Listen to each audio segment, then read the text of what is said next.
During my college years, I had a unique experience with my aunt by marriage. Being an only child, I wasn't part of a wealthy family, but my maternal grandfather, who owned a building materials business, provided well for us. He built a two-story Western-style house where he lived with my grandmother on the first floor. When it was time for me to go to school, I moved into the second floor of my grandmother's house, which had previously been rented out. My mother has a younger brother by 10 years. My uncle, who lived alone near his workplace, frequently visited my grandmother. My parents ran a business in the local market, leaving my grandmother to raise me for the most part. During my senior year of high school, both my grandparents passed away within a month of each other, leaving our family in shock. A few months later, my mother's only brother got married. While my mother married in her early 20s and had me, my uncle, busy with his job, didn't marry until his 30s after being introduced to someone. He married a woman in her late 20s, having been an only child. The introduction of an aunt by marriage felt quite novel to me. I remember the first time I met her. She had a healthy complexion and a slim figure. She complimented me, saying, "I heard you're a great student. Just push through this semester and you'll be a college student. Hang in there," and generously gave me $200, telling me to buy whatever I wanted to snack on while studying. It felt exciting to receive allowances from someone who seemed more like an older sister than an aunt, despite the small age difference. My uncle took over the first floor of the house, previously used by my grandmother, and used it as their marital home. My aunt, who was cheerful and easygoing, seemed to have no complaints about living in the same house as her in-laws, replacing my busy mother who left early for the market and returned late. My aunt often called me downstairs to eat, insisting, "It's okay for a student to gain weight. Eat well now, you can lose weight later," and always prepare delicious meals. Cooking was her hobby, and she was good at it. Besides her beauty, her cool personality made me think I'd like to date someone like her once I entered college. My uncle worked in construction and often had to stay away from home for weeks due to out-of-town projects. Despite her busy life, my aunt took great care of me, especially considering my status as a student preparing for exams. I did well on my entrance exams and was accepted into the college of my choice, becoming the first child on both sides of my family to go to college, which brought celebrations from the entire family. One weekend, while I was resting and eating food after visiting my paternal grandmother, my father, feeling a sense of accomplishment now that his son was off to college, joyfully shared drinks with my uncle, saying, "Now that my son is off to college, I feel like my duties are fulfilled." My father congratulated me sincerely on turning 20, saying, "Now that you're 20, you can drink, but being an adult doesn't mean you can do whatever you want. You have to be responsible for your actions." I don't think I've ever felt as good as I did that day. But then, something even better happened. My dad, mom, and uncle were all drunk and asleep, leaving just my aunt and me awake in the living room. My aunt reminisced. "I remember when I started college. My parents wanted me to go into law, but I stubbornly chose business management instead. It worked out well for me. I'm satisfied with my job, and I met a wonderful man like your uncle." She looked so beautiful, smiling. I had just received some scholarship money from my dad and uncle, and my aunt handed me a beautifully decorated envelope congratulating me. I felt bad for receiving money from her, saying, "You've already done so much for me, why give me extra?" But she insisted, "It's from my heart. I'm so proud of you. You're handsome. You'll be the most popular student on campus." My aunt and I ended up drinking a lot. She leaned on the sofa, slightly slurred, and asked for my help to her bedroom. After helping her as I was about to leave, she asked me to stay for a moment. Initially, it was awkward, but soon it felt fulfilling. I told her, "I've never seen someone as beautiful as you," and hugged her. She confessed, "Your uncle hardly comes home, always tired and sleeping. I've been so lonely." I asked if we could meet again, and she said, "Of course, it's been a while since I've been alone. Whenever you want, it's okay." She kept her promise. When my uncle was away on a business trip, she texted me to meet on the first floor. Since my parents were busy closing up their shop and came home after 10 p.m., my aunt and I had a great time together.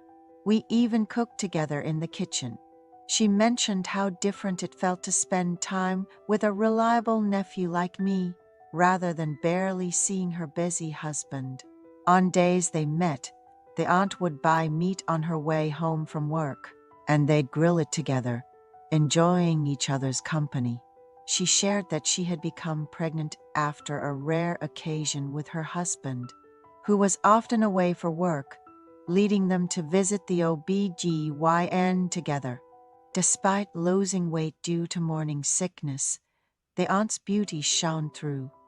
The speaker helped by ordering food suitable for a pregnant woman, supporting her through the tough times.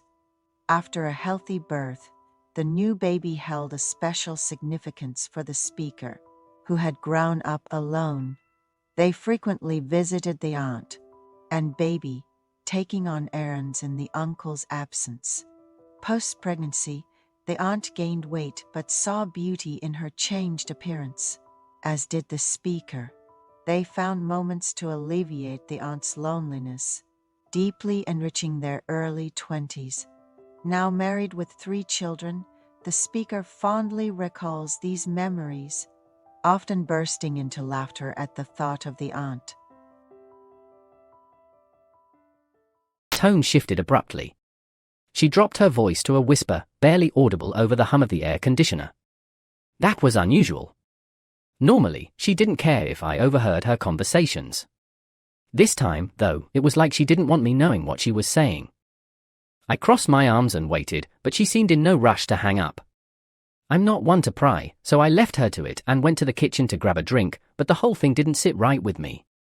When she finally ended the call and walked into the kitchen, I decided to ask, "What was that all about?" I said, keeping my tone casual. Her response took me off guard. "I'm tired of this routine, that's what," she snapped. "Do you even realize how long it's been since we've gone anywhere or done anything fun?" Her sudden outburst left me staring at her for a moment. This wasn't the first time she'd brought up the monotony of our lives, but the venom in her voice was new. "Are you serious?" I shot back. "You don't even work. I'm the one who busts my ass every day to keep this house running. What do you expect? That I quit my job so we can go live it up? Because, newsflash, we wouldn't last a month without my paycheck." My words hit a nerve. She didn't say anything, just turned on her heel and stormed off to the bedroom, leaving me standing there. Hours passed in silence. I wasn't one to dwell on arguments, but I'd be lying if I said her reaction didn't bother me. Eventually, she came back out, her tone calmer but her words no less surprising. "I'm sorry," she said. "Maybe I overreacted. But listen, my friend invited me to this gathering. It's supposed to be really exclusive and, well, kind of secretive. Her relatives are organizing it, and it's all themed around the 1950s. Costumes, jazz, blues, you name it. Apparently, there will even be special guests. I'm not sure what else to expect, but it sounds exciting." She paused for a moment, then added, "I would invite you, but it's during the day, and you've got work. Don't worry, though, I'll tell you all about it." Maybe I'll even sneak something back from the buffet for you." That last comment made me laugh despite myself. "All right," I said, shaking my head. "Have fun, I guess." Later that night, as we got ready for bed, I couldn't shake the feeling that something about the whole thing was off. A secretive 1950s themed event? Special guests? Why all the mystery? The more I thought about it, the less sense it made. As I lay there staring at the ceiling, I couldn't help but wonder, what kind of event was this, and why was it so hush-hush? The question lingered in my mind as I drifted off to sleep. The next morning, I woke up to the sound of my wife bustling around the bedroom. It was earlier than usual, and as I rubbed the sleep out of my eyes, I saw her standing in front of the mirror. She was dressed in a tight black dress that looked like it belonged on the red carpet. Her makeup was flawless, her hair styled to perfection. It was such a stark contrast to her usual laid-back morning routine that I barely recognized her. Before I could say anything, she grabbed her bag, shot me a quick glance, and darted out of the house without a word. I sat on the edge of the bed for a moment, trying to process what just happened. She wasn't one to dress up like that without a reason, let alone rush out so early. Usually, any events she attended started much later in the day. I told myself it wasn't worth overthinking, not yet, at least. Work wasn't going to wait for me, so I got ready and headed out, still mulling over her unusual behavior. At the office, I brought it up casually with a couple of colleagues during lunch. One of them, a guy who'd been around the block more times than he cared to admit, gave me a knowing look. "You ever heard of those secret parties?" he said. I shook my head, and he went on to explain some wild story about an exclusive swinger event he'd attended years ago. According to him, the dress code was exactly the kind of thing my wife had been wearing that morning.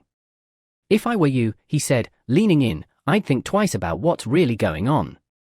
The comment sat with me for the rest of the day. I wasn't the type to jump to conclusions, but the secrecy, the early morning exit, and now this suggestion from a coworker, it all felt a bit too coincidental. Still, I told myself not to get carried away. Maybe it was just a regular outing with her friend, like she'd mentioned the night before.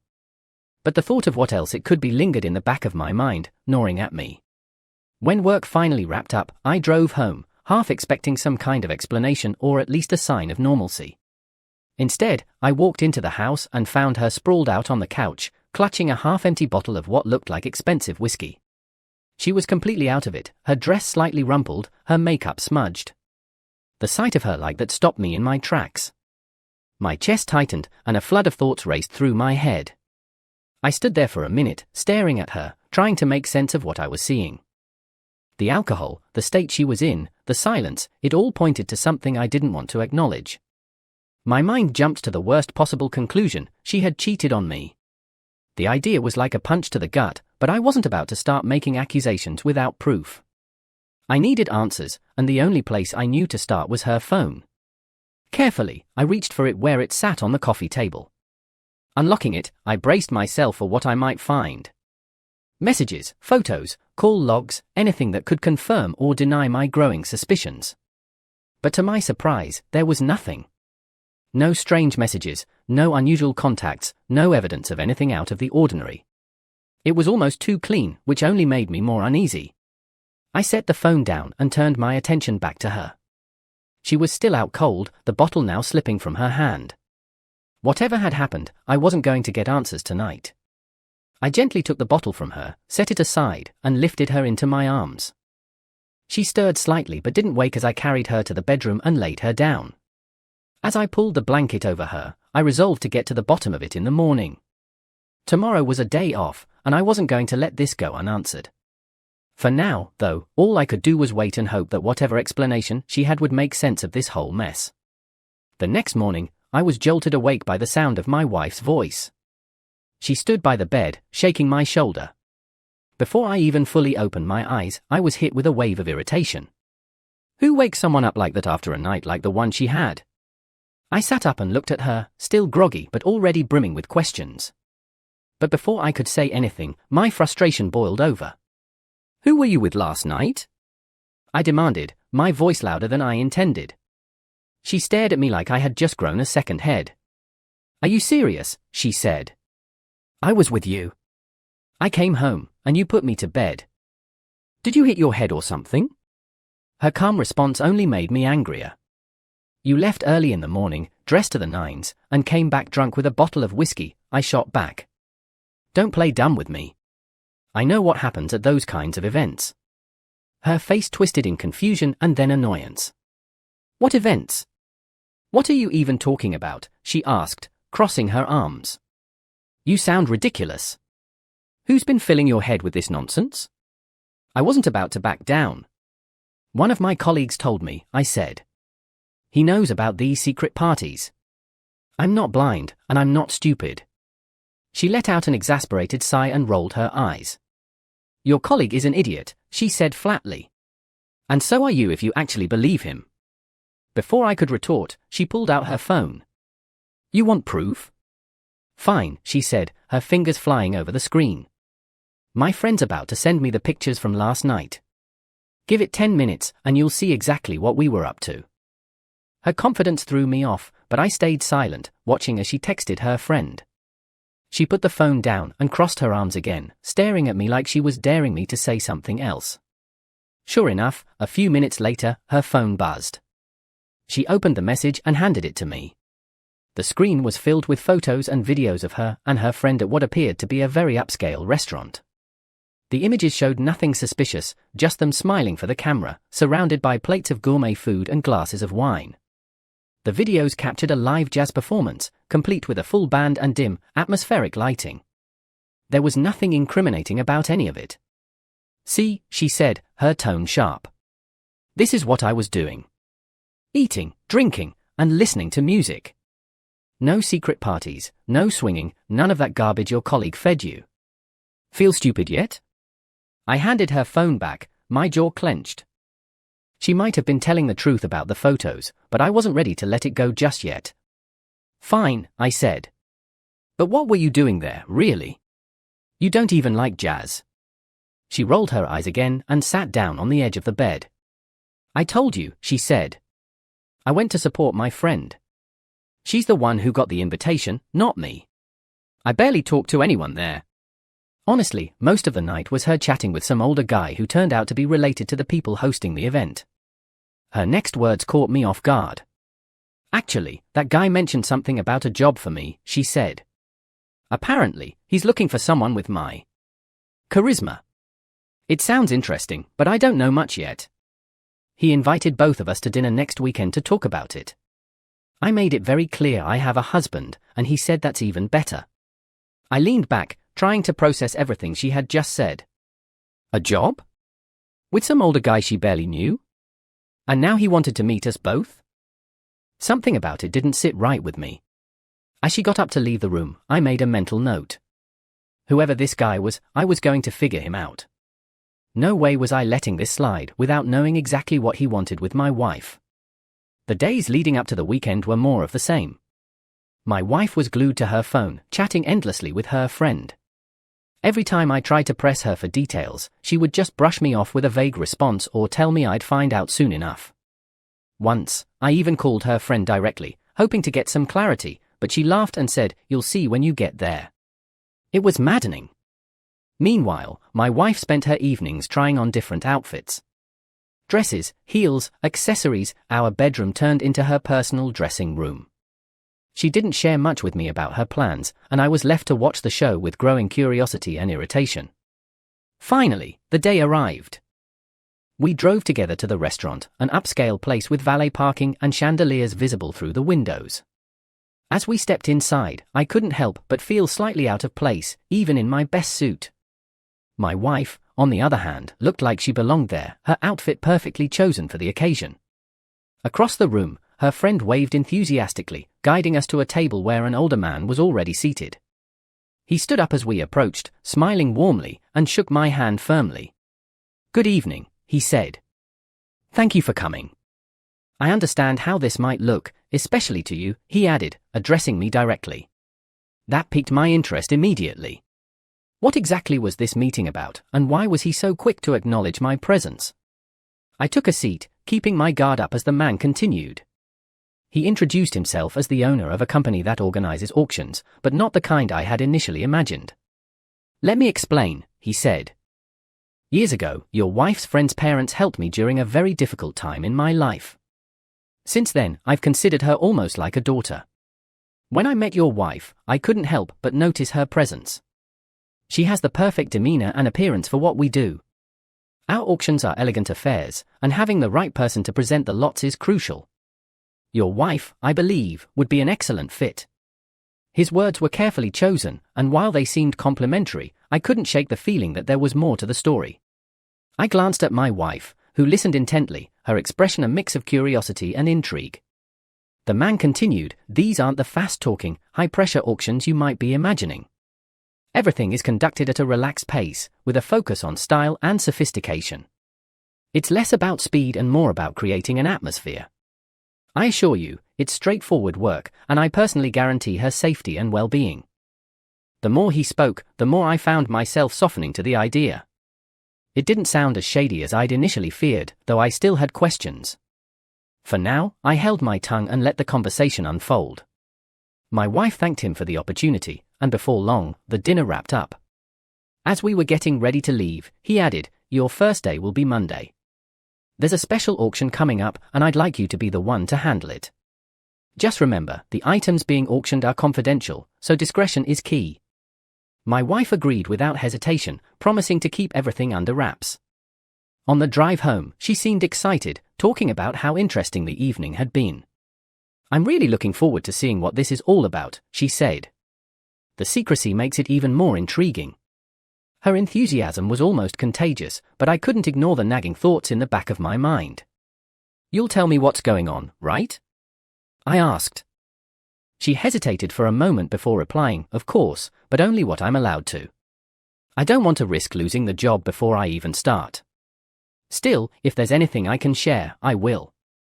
Her tone was reassuring, but it didn't do much to ease my concerns. As we pulled into the driveway, her last words lingered in my mind. "I'm so curious about this assignment," she said, practically glowing. "It sounds like it'll be something really special." I nodded, keeping my own thoughts to myself. Whatever this secretive auction entailed, I was going to find out, one way or another. The week started like any other, with my wife getting ready for her new job. As I drank my morning coffee, she mentioned that her friend would be picking her up. I didn't think much of it until I heard the unmistakable purr of an engine outside. When I glanced out the window, I was floored.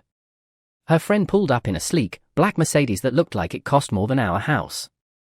My wife's jaw dropped too when she stepped outside. She turned back to wave at me, an expression of surprise still plastered on her face, before hopping into the car and driving off. The sight of that car lingered in my mind throughout the day. I knew her friend came from a well-off family, but this was next-level wealth. It made me wonder what kind of circles my wife was stepping into with this job.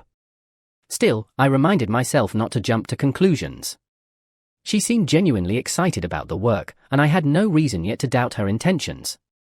By the end of the week, she was glowing whenever she talked about her new role. "It's honestly so simple," she told me one evening.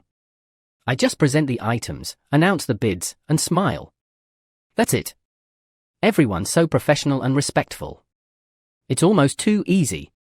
Her enthusiasm was infectious, though I couldn't help but prod a little. "Nobody's tried anything with you?" I asked, half joking. "Not a chance," she replied firmly. "Most of them are older, married, and honestly not even interested. Besides, I'm nothing special compared to their wives." Her answer put me at ease, at least for the moment. The routine seemed to settle in smoothly.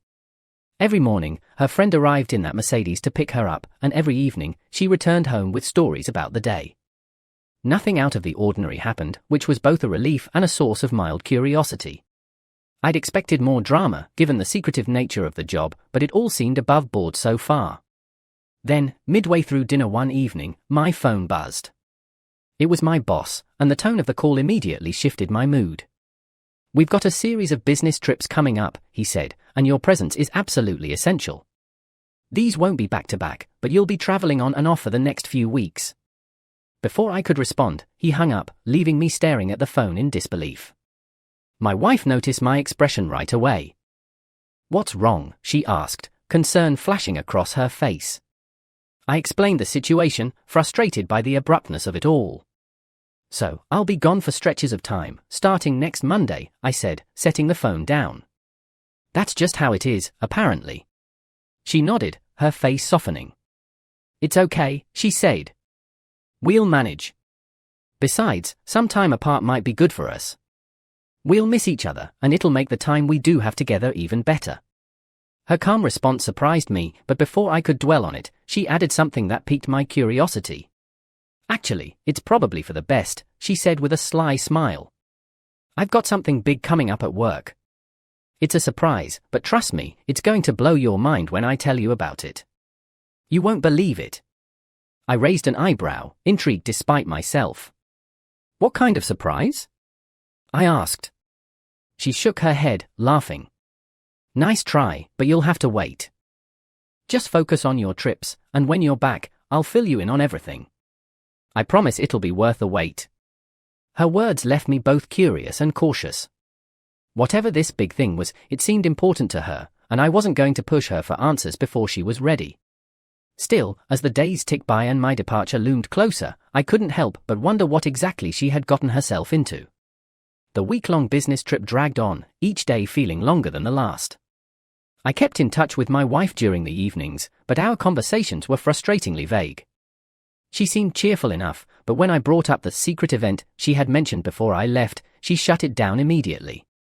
I can't talk about it over the phone, she said, her voice carrying an edge of excitement. I'll tell you everything when you get back. That only made me more impatient. By the fourth day, I couldn't stop thinking about how strange this all felt.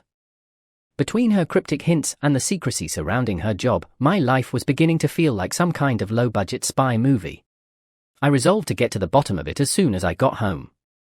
Whatever she was hiding, it was time for some straight answers. When I finally returned, she was already waiting for me at the door, smiling from ear to ear. Her excitement seemed genuine, which threw me off guard. I half expected her to be defensive or evasive, but instead, she ushered me inside like I was late for something important. Come on, she said. Let's get you settled. You won't believe what I have to tell you. Once we were in the kitchen, she made us coffee and sat across from me, her energy practically radiating across the table. All right, I said, cutting to the chase. What was this big event you couldn't talk about? She took a sip of her coffee, savoring the moment before launching into her story. It was a huge banquet, she began. The kind you only see in movies. The food, the music, the people, everything was over-the-top extravagant. And then came the highlight of the evening, they auctioned off a night with a famous actress. My jaw practically hit the floor. A night? I asked, narrowing my eyes. What exactly does that mean? She rolled her eyes, clearly expecting my reaction. Not like that, she said. It's just an evening, a dinner, conversation, maybe some photos. Nothing inappropriate. But people were bidding insane amounts of money for it. The final bid was in the millions. As I tried to wrap my head around the absurdity of it, she continued. And that's not even the craziest part, she said, her tone dropping into something more serious. Do you remember how I told you my friend's family is close with my boss? Well, apparently, years ago, he was involved in some pretty shady business. He got into serious trouble, and her family helped him out. That's why he's so loyal to them now. The revelation didn't sit well with me. And he's not worried about that coming back to bite him? I asked. She shrugged.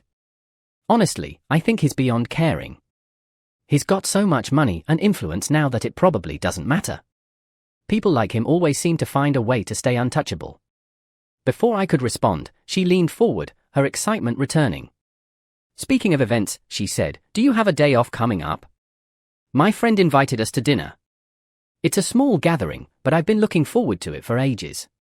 The lifestyle, the atmosphere, it's all so different from what we're used to. I raised an eyebrow, still processing everything she'd told me. What exactly is this dinner about? I asked. She smiled mysteriously and shrugged. She didn't give me all the details, she admitted. But she made it clear you're invited too. It'll be interesting, I promise. On the weekend, we set off for the dinner, and I found myself surprisingly relaxed. With everything that had been going on, I'd almost forgotten about the mysterious secrecy surrounding the event. As we drove, I turned to my wife. So, what's with all the hush-hush? I asked. She glanced at me and smiled, as if she had been expecting the question. Look, she said, it's just how things work there. They sell rare cars, old paintings, and other expensive stuff. A lot of people don't want their purchases made public because it could spark controversy or gossip. That's why everything's so discreet. Her explanation made sense, but I couldn't help feeling there was more to it. When we arrived, the atmosphere was as grand as I expected. The building itself was a masterpiece, with towering pillars and gilded decor that screamed wealth. We were greeted warmly as soon as we stepped inside. My wife's friend waved us over, introducing us to a few key players in the room.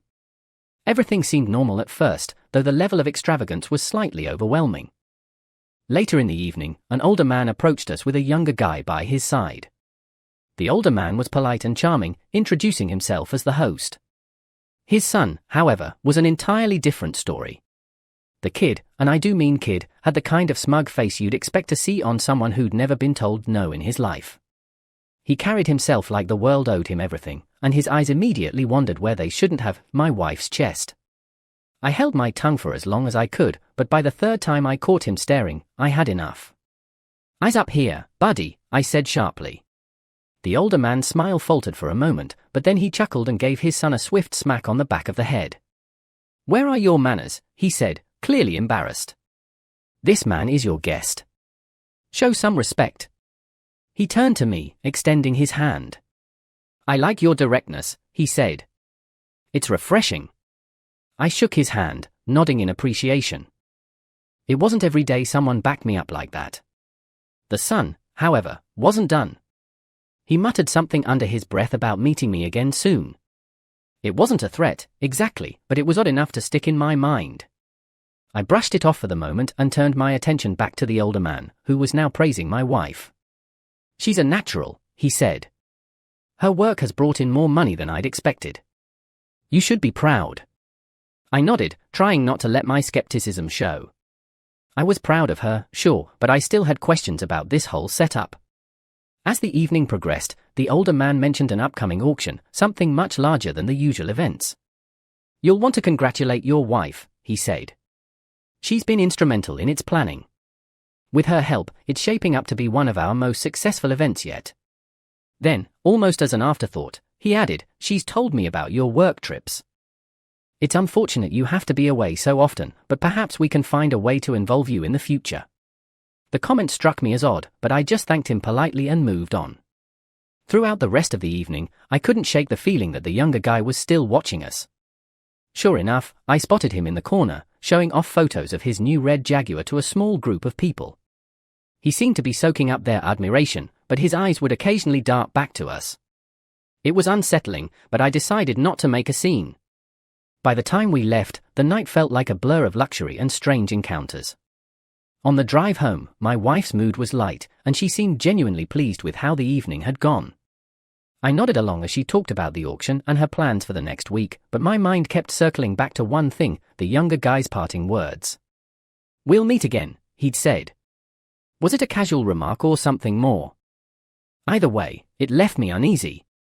This dinner might have been our first introduction to that world, but something told me it wouldn't be our last. Back at home, I couldn't let the events of the previous evening slide. Over coffee, I turned to my wife and said, "You know that little punk? He spent the whole night ogling you, even after his father smacked him on the head. That's not sitting right with me." She raised an eyebrow but didn't seem too surprised. "Yeah, we've crossed paths a couple of times," she admitted. "But only because of my friend. Honestly, I thought you'd let it go. I kind of liked how you called him out, though. Shows you've got a spine." Her tone was light, but it didn't ease my irritation. Changing the subject, I mentioned my upcoming work trip. "This should be the last one for a while," I said.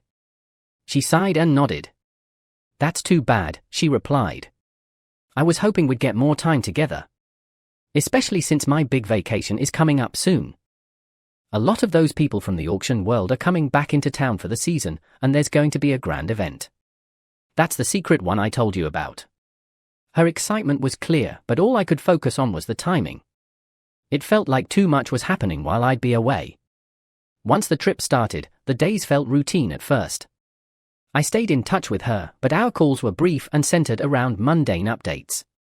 Then, a message from my best friend, who also happens to be an attorney, disrupted the monotony. "Hey," he wrote. "Did you get a new car?" I frowned, confused. "No." "Why?" I replied. His next message made me sit up straight. "There's a bunch of luxury cars parked near your house. Among all the black ones, there's a bright red Jaguar that stands out. Just thought I'd check." That comment sent my thoughts racing. "Not mine," I texted back. "I'm out of town, so that's weird. I'll explain later, but can you swing by later and see if they're still there?" He agreed, promising to keep an eye on things. The red Jaguar was too specific a detail to ignore. I couldn't shake the image of that smug kid from the dinner party bragging about his flashy new car. As the day went on, I found myself unable to focus on work. The whole situation felt off. I texted my wife, casually asking if she'd noticed anything unusual at home, but her response was short and dismissive. "Everything's fine," she wrote. "Why do you ask?" That didn't do much to calm my nerves. Something was going on, and I hated being stuck hundreds of miles away, unable to figure it out. Later that evening, my friend followed up. "Cars are still there," he said. "Looks like some kind of meeting or party. Should I dig deeper?" I told him to hold off for now, but my gut was telling me to get home as soon as possible. Whatever was happening, it wasn't normal. The next morning, I made a decision. I called my boss, feigning illness. "I'm feeling awful," I said. "I've been sick all night, can barely keep anything down. I need to head back early." There was a pause on the line before he sighed. "All right," he said. "But I'll only be able to approve partial pay if you cut the trip short." I didn't care. "That's fine," I replied. "I just need to get home." As soon as the call ended, I packed my things and made arrangements to leave. I wasn't about to sit around any longer while strange cars parked outside my house and my wife brushed off every question. The sooner I got home, the sooner I'd get to the bottom of it. When I got home, it was late in the evening, and my friend had already texted me earlier to confirm that the cars were still parked outside my house. I decided to take a cautious approach. Leaving my car a few blocks away, I walked toward my home under the cover of darkness, staying out of sight. My heart pounded in my chest as I rounded the corner and approached the property. Something about this whole situation felt off, and I needed to see for myself what was going on. I circled around the house quietly, sticking to the shadows. As I approached one of the living room windows, I saw a scene that made my blood run cold. My wife stood at the center of the room, while several well-dressed individuals sat in chairs around her. Among them was the son of the older man from the dinner party. My wife was holding a marker and writing on a whiteboard, something to do with bids, it seemed. I pulled out my phone and began recording, feeling a knot tighten in my stomach as the scene unfolded. What happened next left me stunned. My wife, as if on cue, began removing her clothing piece by piece. The men in the room clapped and cheered as if this was all part of some sick show. I couldn't believe my eyes. She cheated on me with this guy. I kept the camera steady, capturing every detail while rage built up inside me. I had seen enough.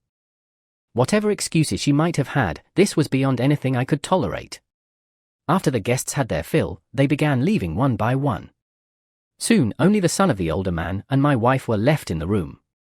I realized this was my moment. Quietly, I made my way to the front door, unlocked it, and stepped inside. Without hesitation, I grabbed the pistol I kept for emergencies from its hiding spot and stormed into the living room. The shock on their faces when they saw me was almost satisfying. I pointed the gun directly at the younger man. "You've got 5 seconds to explain yourself," I said, my voice calm but laced with fury. He immediately raised his hands, stammering. "Please," he said, his voice trembling. "I'll give you whatever you want. Just don't do anything crazy." My wife, meanwhile, screamed for me to put the gun down, pleading with tears in her eyes. I ignored her and kept my focus on him. "Empty your pockets," I ordered. He fumbled with his jacket and pulled out a wad of cash that could have paid off my mortgage twice over. I grabbed it and gestured for him to keep talking. "Wait," he said. "I've got something else." He carefully slipped his pants on and headed toward the door. For a moment, I thought he was going to make a run for it, but instead, he walked to his car. A minute later, he returned holding a luxury watch. "Take this," he said. "It's worth more than you can imagine. Just let me go." I took the watch and motioned for him to leave. "Get out," I said. "If I ever see your face again, you won't get off this easy." He bolted out the door without another word.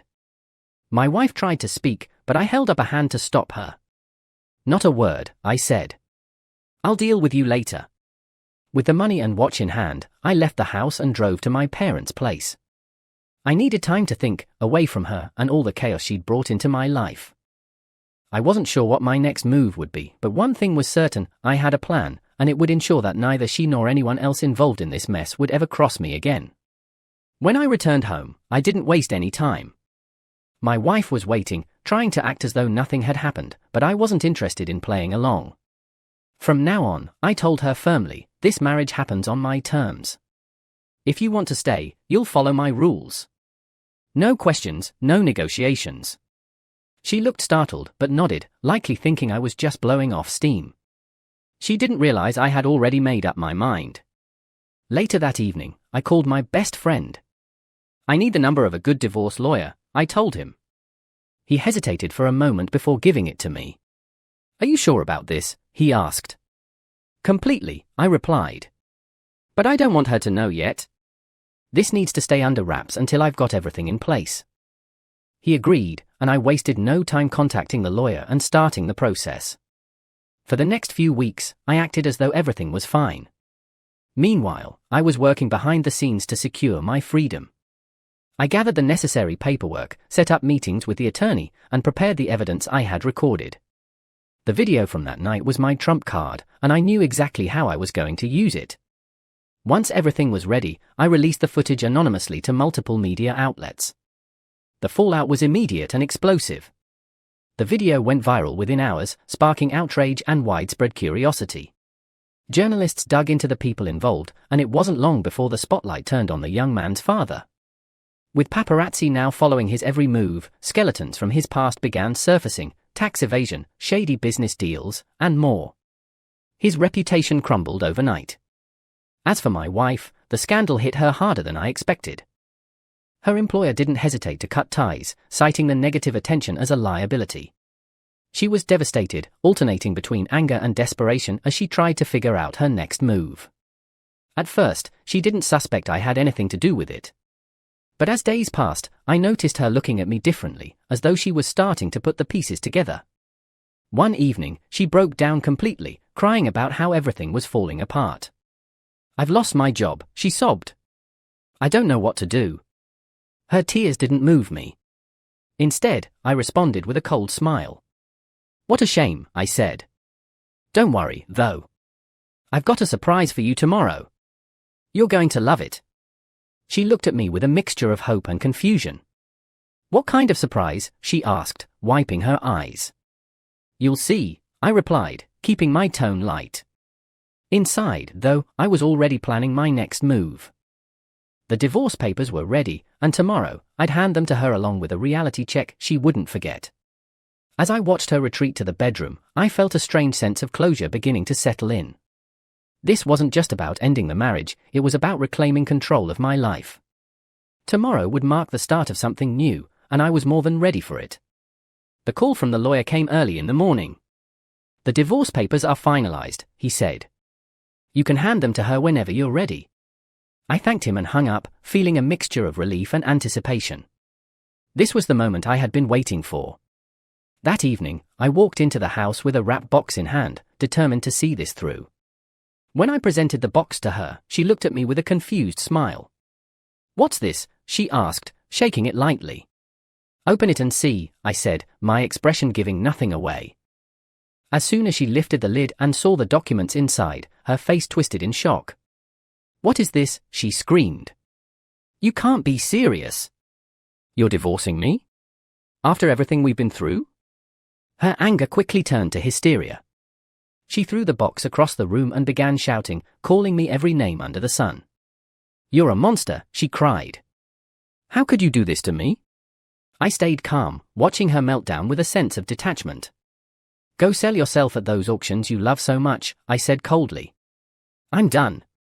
Without another word, I went to the bedroom, gathered her clothes, and tossed them out the window onto the front lawn. She stood frozen, her face a mixture of rage and disbelief. Get out, I said firmly. We're done here. She stormed out of the house, slamming the door behind her, leaving her phone on the kitchen counter in the chaos. Curiosity got the better of me. I picked up her phone and began scrolling through it, my suspicions growing with each passing moment. What I found confirmed every dark thought I'd had. Beyond the auctions, there were dozens of messages and photos documenting her affairs with wealthy businessmen. Some were tied to the auctions, while others were private rendezvous. It was worse than I imagined, a web of lies and betrayal stretching far beyond our home.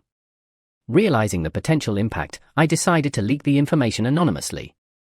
Just like with the video, I sent everything to multiple media outlets. The fallout was immediate. High-profile names were exposed, marriages were put under scrutiny, and the facade of respectability these men had built crumbled overnight. It wasn't about revenge anymore, it was about making sure they all felt the consequences of their actions. As the media storm raged on, I began to feel a strange sense of closure. My wife's life was in shambles. She had lost her job, her reputation, and now her marriage. Meanwhile, I started planning my next steps. The watch I had taken from the son of that older man was worth a fortune, and the cash from his jacket wasn't insignificant either.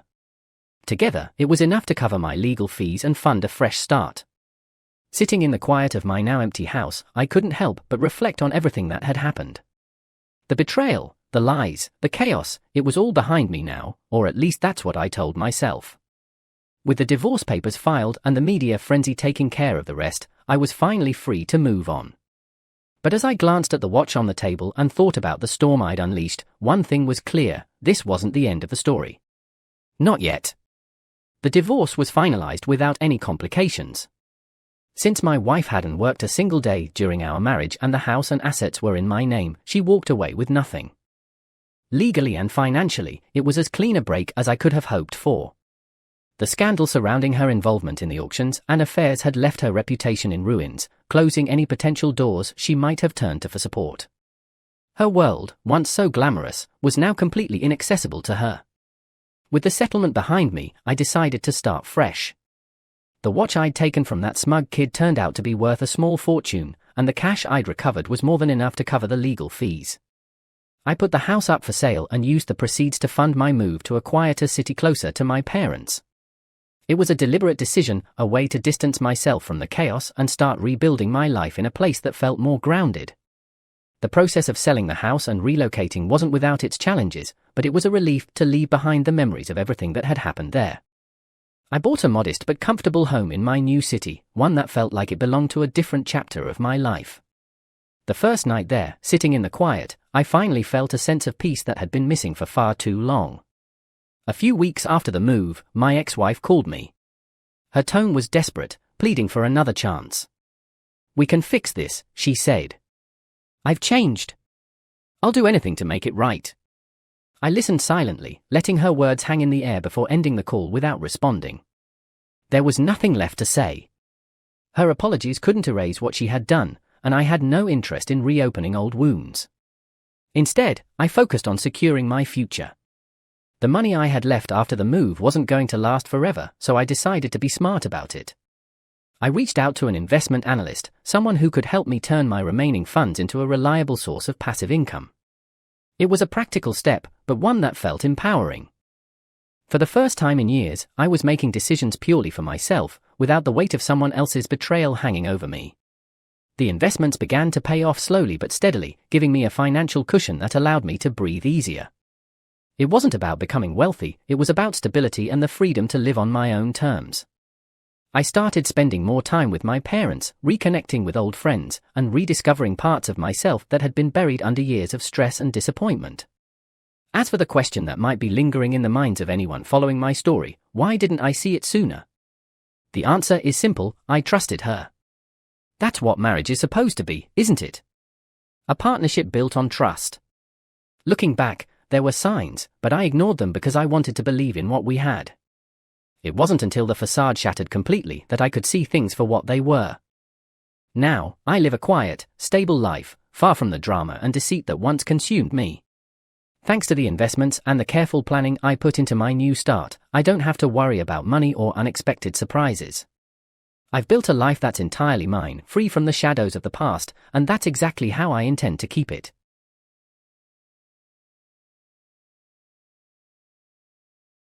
Welcome to Lost Relation Chronicles. As sunlight streamed through the bedroom window this morning, I watched my wife getting dressed, preparing for work. She noticed me stirring and smiled warmly. "Better get up soon, lazy head, or you'll be late for work," she teased, playfully tugging at the covers. I couldn't resist pulling her down for a hug, kissing her all over her face. She laughed and gently pulled away, reminding me she had to finish getting ready. "Your memory must be slipping, Deb," I replied with a grin. "I'm taking the car in for the transmission work today. That's another $2,000 down the drain on that foreign ride you love." She had insisted on an expensive German car, and while it was sleek, the upkeep was draining our budget. Debbie, my wife, was truly beautiful, inside and out. Her blonde hair and graceful demeanor turned heads wherever she went, and she had a figure that most would envy. I knew plenty of guys had tried to hit on her, even right in front of me sometimes, but her loyalty was something I never doubted. She only had eyes for me, and fidelity was a clear, unspoken agreement between us. There was never a reason for me to worry, at least, so I thought. She blew me a kiss as she ran out the door to get to work on time. As she left, I just had to smile knowing she was my love and my life. You couldn't pry the smile from my face that morning. Later that morning I found I would not smile for a long time after that day. Sometime you just can't avoid a shitstorm, and it was headed right at me. I didn't start it, cause it, or even know it was coming until that very morning. This is what happened after that beautiful morning day, and why my disposition had so radically changed. It was about 9:30 a.m. when I got back to the house. The car dealership gave me a ride back home in one of their courtesy cars. I thought the only real courtesy was to not take all my money, just most of it. I now realized why I like American cars so much. Well, I was just getting ready to make some coffee and the phone rang. I missed it before I could get it, so I waited to see if they left a message. After a minute, I saw the message light blink red. I pushed play, and my whole world started to collapse. "Michael, this is Tanya Fielding, and I just wanted to say I am sorry for you. And if you need anything, please stop by or call, anytime. And I mean it. Love you, Michael, and stay strong." The message stopped, and I saw the light still blinking, meaning I had more messages. It was Tanya Fielding from my church. She was a very close friend of my mother, and it was a very weird message. What the hell was she talking about? I was wondering that as I hit the play all messages button by habit. The next 20 messages were from old friends, neighbors, and even my old track coach, Mr. Slater, believe it or not. His message made it all clear. He was never one to beat around the bush. "Tell that bitch of a wife she is not welcome in this town. I hope the whole town tar and feather her. That would be almost a kind for the likes of her. Michael gave me a call, and let's talk soon, son. Be strong, boy, and remember you still have good friends in this town. Oh, and if you drop the worthless 304, my niece Mary is available, and she is beautiful too. I know you will like her, later, Mike." Well, I was really worried now. What the hell is going on around here? Just then I heard my car pull in the driveway in a hurry and skid to a stop. I gave Deb my car for the day and took hers in for repair. I could hear her coming up the walkway very fast with her heels clicking on the brick stone path that leads to the front door. 2 seconds later, she comes in carrying a 2-foot by 4-foot poster, but would not show it to me. She was just waving it and screaming at the top of her lungs. "How could you do this to me, Michael? I thought you loved me. This is the lowest thing anyone has ever done to me. Tell me why you did it. Tell me. Couldn't we just talk about this instead of the shit you just pulled on me?" They were all over my work building. She was livid, and I didn't know that the hell was going on. "Deb, I don't know what you're talking about, but I just got some really strange and disturbing calls on our answering machine." I answered back. "Don't change the subject, damn it. Why did you do this?" She asked me again. This time I saw part of the poster she was waving around. I jumped towards her faster than she realized, and I grabbed the poster from her hands and just looked at it. Time seemed to stand still. "What is this, Deb?" I asked her with my hands shaking. The poster had several pictures of my wife in various sexual positions with her boss. "Why are you on a poster screwing your boss from work, Deborah?" I only called her that once when I was really mad at her when we first got married. It was a huge fight, and I promised her I would never call her by her given name but by Deb or Debbie. She said I can only call her that because it sounded like I was yelling at her when I used her full name. I don't think the use of her full name was lost on her, and her eyes opened wide in fear. "Why is our wedding picture on it with both our faces?" I asked her. It spelled out Deborah's full name, address, cell number, and work numbers. The poster also gave the same info for Mr. Paul Perdue, Deborah's boss at work. At the bottom, it requested to call me for support in this tough time. And there was my name, address, home phone, and cell phone. It said, "Tell Michael he still has friends in the community and show your support to this faithful husband who was wronged by a cheating wife." It also requested that you call the main number of Deborah's office to complain about her and Mr. Purdue's sort of behavior. I just looked at her for the first time in my life with no love in my heart. It was snapped in two as soon as I saw the picture. So how long has this been going on, Deborah? Don't I do it for you anymore, Deborah? Was I not home enough, Deborah? Was he bigger than me, Deborah? Was he better in bed than me, Deborah? What the hell is wrong with you? I love you with all my heart and soul, and you treat me like this? So how long has this been going on, Deborah? Well, how long? I shouted at her. She looked confused, but rounded up the wagon trains for the fight. Stop the pretend nonsense. Only you could get our wedding picture, and know my cell number listed on that poster. Only a handful of close relatives and friends have my cell number. Try to explain away that one a-hole, she finished. I just stood there staring at the person who I thought was my wife. Who the hell this person was in front of me, I had no idea. The confused look on my face must have made her hesitate for a second. I was never much of a poker player and I could never bluff. On my mother's grave, I did not make or put up that poster, Deb. She looked in terror as she realized I knew nothing about whatever the hell was happening. When I promised on my mom's grave, she knew I was telling her the truth. She collapsed in the chair crying and her shoulders fell. So, Deborah, how long has this been going on? You never gave me an answer. I asked right to her face. She looked up at me with tears in her eyes and started to talk. I am so sorry, Michael, it was just a small fling and it meant nothing to me. I only saw him once and that was it. It must have been the same time someone took pictures of us together. I had no idea someone took pictures. I never wanted to hurt you. I would. She tried to tell more, but the doorbell rang and I just went to the door by habit. I was going to tell any well-wishers on my part to stay out of my business until I figure out what the hell was going on in my life. I opened the door, and there was my sister Carol. I felt like crap and didn't need family around feeling sorry for me until I straightened everything out. Carol, it's a bad time right now. Can you come back tomorrow? I asked her. No. Just open the door and I will fill you in. I know more than you and you need answers, she said as she pushed her way in. She was carrying a few of the same type posters Deborah just brought in earlier. Well, if it isn't the hooker from Babylon in person, she said, looking at Deborah at the dining room table when she walked in the house. What is that supposed to mean, Carol? I thought we were friends? You can't just come in my house and call me names, bitch. Deborah answered back. I saw a spark in my sister's eye I have never seen. It scared me totally. I was even afraid of her, and she was my sister. Tell you what, bitch, let's air all your dirty laundry and see who the bitch really is, she said to Deborah, and I could see she was afraid, very afraid. First, let's go into the den where your TV setup is, Michael, because I need to play a DVD for you. She looked at me and was reading my mind. Don't worry, Michael, it is not Deborah acting like a hooker with any men, though I have all of that documented. As Carol said this, my head snapped towards my wife. She was looking down at the ground and wouldn't look me in the eye. It is actually much sadder video than that. It does concern her, though, Carol said as she pointed to Deborah. Deborah looked up for a second when her name was mentioned, but dropped her head in shame again. Deborah suddenly got up to leave and said she didn't need any of this shit. As she got up to leave the house, I stood in front of her. If I have to, I will break both your legs if you try and leave now. I need answers, and it looks like my sister has it covered. Get in the den now, was all I said. Deborah knew I was the most pissed off she has ever seen me. She even recoiled when I made my threat. Don't even go to the bathroom right now. We all walked into the den with Carol, literally pushing Deborah through the room and onto the sofa. Michael, before I start, I need to tell you something. First, let me ask you a question. Do you remember the day Mom died? Carol asked me sadly. Well, my face fell and I looked instantly sad also. The memories of my mom dying were still raw even after almost 1 year later. Combined with my new news about my cheating wife, I was crushed. I remember missing Mom by 15 minutes to say goodbye when she passed away that day. It still bothered me to this day. I just nodded. Well, Michael, Mom made me promise on her deathbed to take care of you. Well, that is not all, but you will see. I got there that day about 1:30 p.m. Mom called me and said she needed to talk to me real bad. I could tell she was upset and not feeling good just by her voice. She then said never mind and told me she would tell me tomorrow. I of course left work and went to her house instantly. I am glad I did too. She told me, well, let's just see the disc, it will explain a lot. She finished. Carol went in her purse and pulled out a DVD disc. Michael, the only reason I am showing you this now is because Mom and Deborah made a promise to each other the day she died. What promise did you make to my mom, Deborah? Well, what was it? I asked her, but she said nothing. Just push play and watch the tape. Then you will understand everything, Michael. Carol instructed me.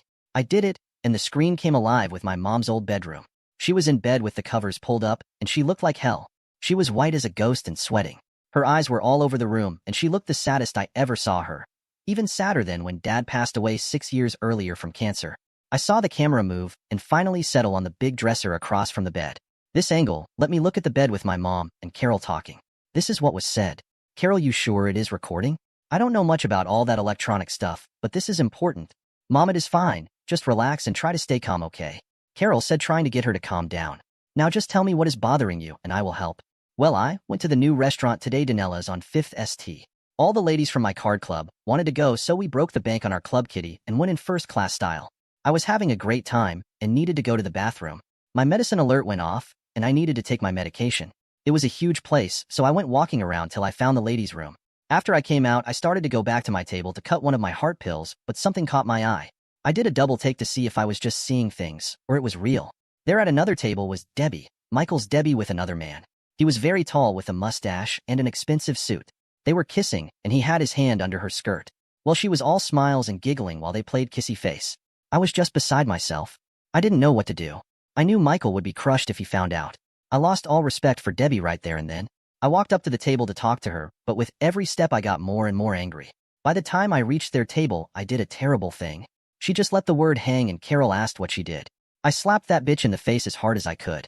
I was aiming for both their faces, but the guy ducked out of instinct when he saw my arm start to swing. Debbie wasn't so lucky. I connected and I heard her head snap back and to the side. I saw the red imprint from my hand on her cheek, and the look on her face said she never saw it coming. I never ever hit anyone in my life, that is how angry I was. I pushed pause on the DVD and looked at Deborah. So the day you came home with the black and blue cheek, you didn't run into a door like you said, but my mom actually slapped you because she caught you cheating on me at a restaurant? Well? I asked her. Yes, I am sorry, is all she could say in a small, low voice. I just shook my head, sighed, and pressed play again, and my mom's voice picked right up with the story. Well, she tried to give me a bunch of bullshit lies and crap you normally hear from a cheater who was caught. I told her to save her breath. Then I did something she wasn't expecting. Make me a promise right now. Right now. I yelled at her right in the restaurant. You will not break my son's heart, and neither will I. If you promise to be true to my son and never cheat on him again, I will forget I was ever here. I will say nothing to Michael, though I would love to. He has been a great husband to you, and this is how you treat him. I do not want to be the one to tell him, but I will if need be. So before you leave with your arm candy next to you, tell him and me what your promise is. And you better be quick about it. Debbie promised with tears in her eyes to me that she would stay faithful to Michael. I told her that she already broke her promise to Michael, and I don't take my promises lightly. If I ever found out she cheated on Michael again and broke her promise to me, she would wish she was never born. I took her at her word, but I still don't trust her. This is where you come in, Carol. I need you to. No, I want you to promise me if Debbie ever breaks her promise that she made to me, that you show her the path to hell firsthand. I am not sure what you mean, Mom. What is it you want me to do? Carol asked. First, keep an eye on her, a close eye. Protect Michael if you can, but if she cheats again, then take care of her for good. I want you to expose her for the 304 she is. I know God will punish me for calling her names, but I am still upset. I have found that cheaters like cockroaches hate the bright light. If she fails Michael and breaks her promise to me and him, I want you to expose her publicly to everyone in town. I also want you to ask Michael's friends to rally around him for support. If she backslides on our promise, he will feel alone and lost. I don't think that bitch has any idea how much Michael really loves her. I think if she really knew, she would have never strayed in the first place. Okay, Mom, I will do as you ask. Carol answered. Now if she keeps her word, this conversation never happened, and I will take it to my grave. You must promise me you will never ever tell Michael or show him the recording unless she cheats again. Promise me, Carol. I promise, Mom, she said sadly. Good. Oh, by the way, I saw your father earlier, you know. As she said this, my mom had a smile as big as Texas. A mom. Daddy died 6 years ago. You do remember? Carol asked her. Yes, Carol, I know, but I slept before you arrived, and he sat at the foot of the bed and told me to smile and said he was waiting for me. I love you, Carol, and tell Michael I love him also. She paused after this and was silent for a second. I could see tears in her eyes. Now if all stays the same, then they will live a good life together. If she fails, then I would also like you to do something for me. At this point, she motioned for Carol to come closer and whispered into her ear. Carol opened her eyes wide for a second and just shrugged her shoulders. Okay, Mom, just repeat it one more time so I remember. At this point, Carol leaned back down to hear her mother whisper in her ear once more. Mom, you should really relax. I just called Michael. He is coming right now and he wants to see you.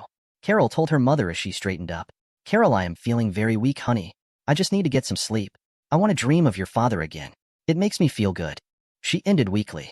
I love you, Carol, very much. Tell Debbie to keep her promise and tell Michael I love him. She finished quietly, almost unable to hear her last word on the TV. My mother died at that moment. Carol took the remote from my motionless hand and pressed stop. The Carol on the screen was leaning over the lifeless body of my mother, crying when the picture went dark.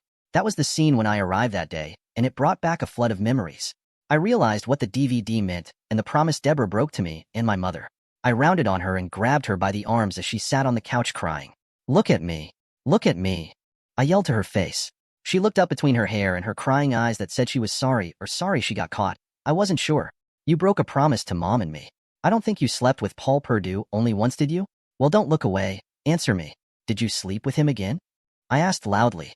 Yes, is all she could say in soft voice. Carol came back in room at that point. I didn't see her leave, but she returned holding the posters she arrived with earlier. Here is what your unfaithful wife has been up to since her promise to Mom was broken. The detective reports, videos, and pictures are in the car, but I did think you wanted to see the posters I made. I took Mom's last request to heart. She said, smiling. Your loving wife was being followed since she was at Mom's funeral a year ago. She actually was true for about 5 months. I think the incident in the restaurant with Mom got her scared. But after the funeral no one said anything, and you never changed Michael, so she thought she was off the hook. She thought the promise she made to a dying woman did not have to be honored. I almost gave up the PI surveillance but got a funny note from the detective that last month. Deborah was going to lunch with the same man for a week straight, Paul Perdue. Your precious wife thought she could break her promise to Mom as easily as she broke her promise to you. First, let me inform you she has cheated with 5 men since the day Mom died. There may be more, but that is all we documented up till now. She had an extended relationship with 3 of them. When she said this, I looked at Deborah, and she just melted in front of me. The first poster is the one you were looking at that Deborah brought home. I plastered them everywhere at her work site. I asked for support for you, Michael, and embarrassment for Deborah and her sex buddies. The other 2 posters are the same, but with different people. The second poster is of Reverend Taylor. You know him, Michael. Betty, his wife, is good friends with your wife, Deborah. Imagine that. I put these all over the church and the cars of the people attending services this morning, she finished. Debbie lifted her head as soon as she heard Taylor's name and saw the poster. It had Deborah in sexual positions with the holy man himself in all his glory. Again, it had my picture on it in my wedding photo. She realized just what it meant. My wife cried out no and went silent. But that is not the last one. Your lovely wife has been seeing a Mr. Edward O'Brien. And at this, she presented the poster with the same message, but had Edward O'Brien in the pictures having sex with Deborah. I put these all over his neighborhood and home. I rounded on Deborah again and shouted at her. You were even screwing Eddie the Snake O'Brien? Oh my God. That guy screws anything, and I mean some of the nastiest 304s and crack hookers in town. I probably have the clap or some nasty disease now. Holy shit. Eddie the Snake. I still don't believe it. You will never touch me again. I yelled at her as I pushed her away from me like she was infected. I was so angry I was shaking.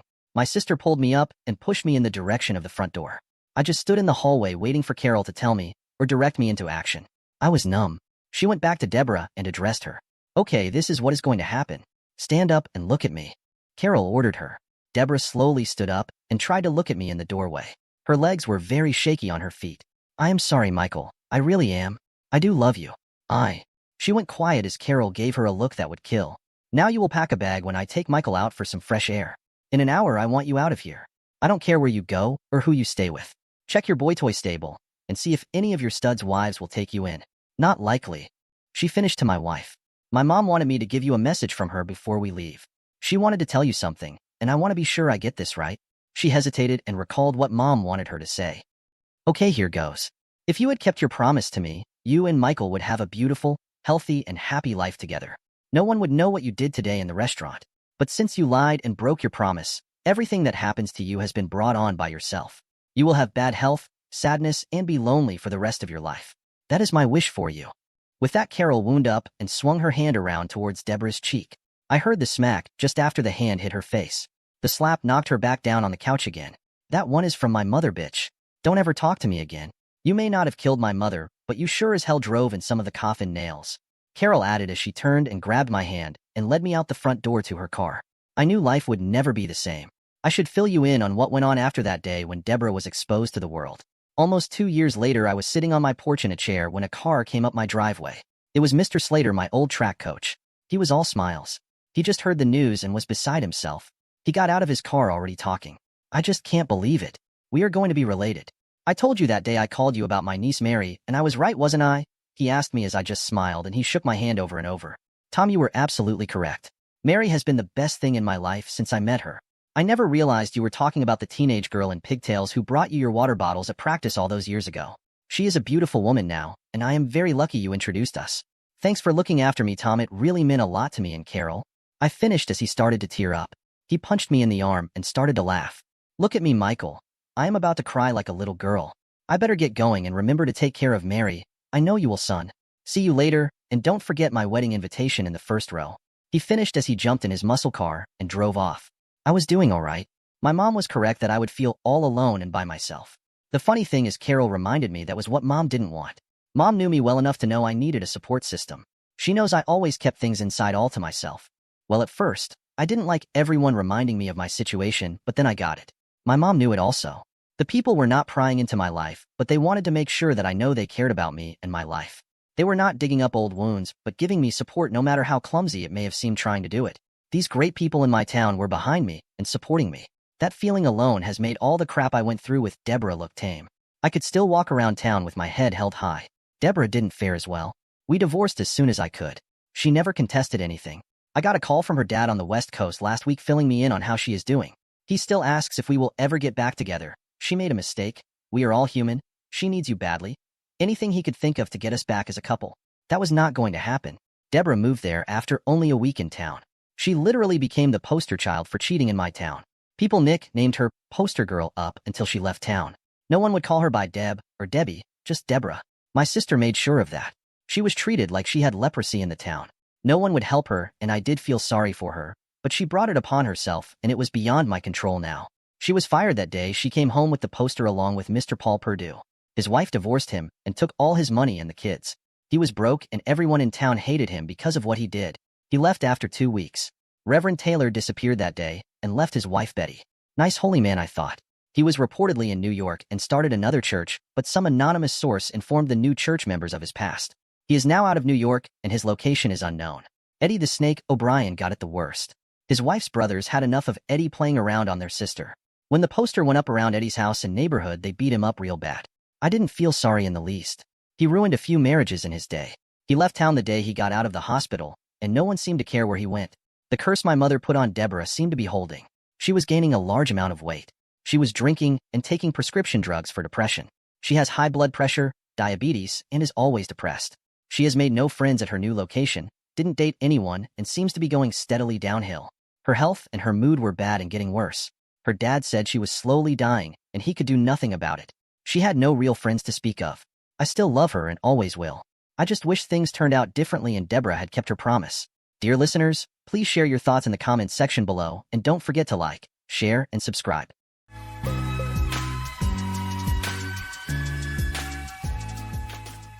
My life was shaped by hard work and determination, following a straightforward path. Growing up on a small Midwest farm taught me resilience and simplicity. Despite my rural roots, I wanted more than the familiar fields and faces of my tiny hometown. That ambition led me to law school and eventually to New York City, where I was told dreams could come true if you were brave enough to chase them. What I didn't expect was that New York would also be where I experienced my first heartbreak. The shift from farm boy to aspiring lawyer in the chaotic city wasn't easy. Adjusting to Manhattan's towering buildings, crowded subways, and relentless pace left me feeling out of place. But I landed a job at a mid-tier law firm working in bankruptcy, a field as foreign to me as the city itself. Amid the professional challenges and loneliness, I found solace in my colleagues and later in a woman named Eloise. Eloise broke my heart. I wish I'd handled it better, but deep down, I'm still that farm boy. My name is Walter Stillman, an up-and-coming tax attorney. It's not exactly thrilling, but the truth is even less exciting. Fresh out of law school and pursuing a master's in taxation, I got my first and only job at a mid-sized Manhattan law firm working in the least desirable department, bankruptcy. At the start, I had a modest job and a place to live. Nothing more. But my luck changed when I began working for Eric Erickson, the firm's bankruptcy partner. He was a seasoned expert, a tough mentor who expected competence but was always willing to teach. I owe much of my success to him. Through his guidance, I found my footing in life, and with time, I even found happiness. But first, I had to face heartbreak. Our bankruptcy department was small, mostly just Mr. Erickson and me. Bankruptcy wasn't a popular field at the firm, so when we needed help, 2 part-time lawyers reluctantly pitched in. The work felt surreal, like something out of a Lewis Carroll story. Everything seemed upside down.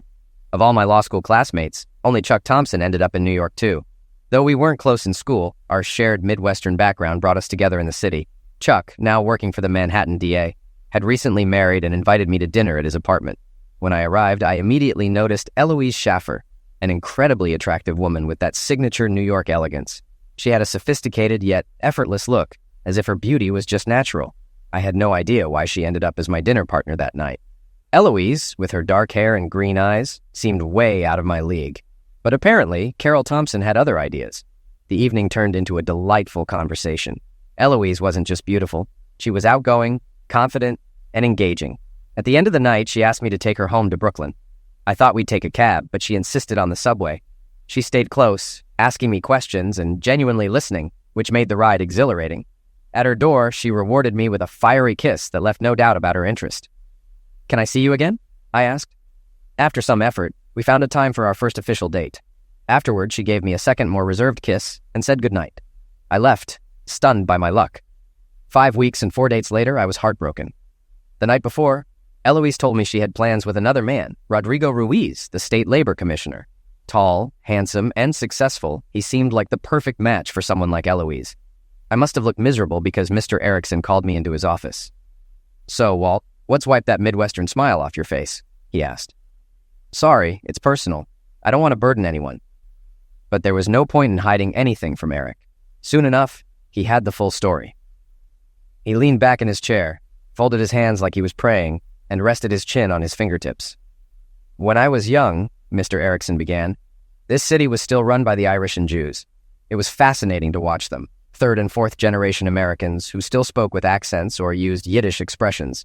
These were people who went to Fordham and Columbia but still managed to keep their ethnic flair as professionals. They're gone now, and I miss the fun they brought to politics. These days, politicians come from diverse backgrounds, which brings new perspectives to the political landscape. Or maybe they just take themselves too seriously." "Sorry, Mr. Erickson, I don't follow," I said, confused. He sighed and replied, "My wish is that you never lose that Midwestern innocence, Walter. Now about your girlfriend's guy. He was born Rodney Kaufman. His father was the heir to Kaufman's department store fortune, and his mother was Puerto Rican Jewish, Luis Ruiz. He's married to Sophie Sloan from the wealthy Sloan family. For political reasons, he uses his mother's last name and goes by the Spanish version of his first name. Roddy is a seasoned politician with a solid career built on his expertise. But your lady prefers you to him for 3 good reasons. First, the man is 47 and she's much younger. Second, he's married to a nice Jewish woman with 3 kids. While she's not overly jealous, she certainly wouldn't tolerate being replaced, especially given her wealthy and influential family. Third, Roddy himself is cautious about his personal relationships because of the potential impact on his political career.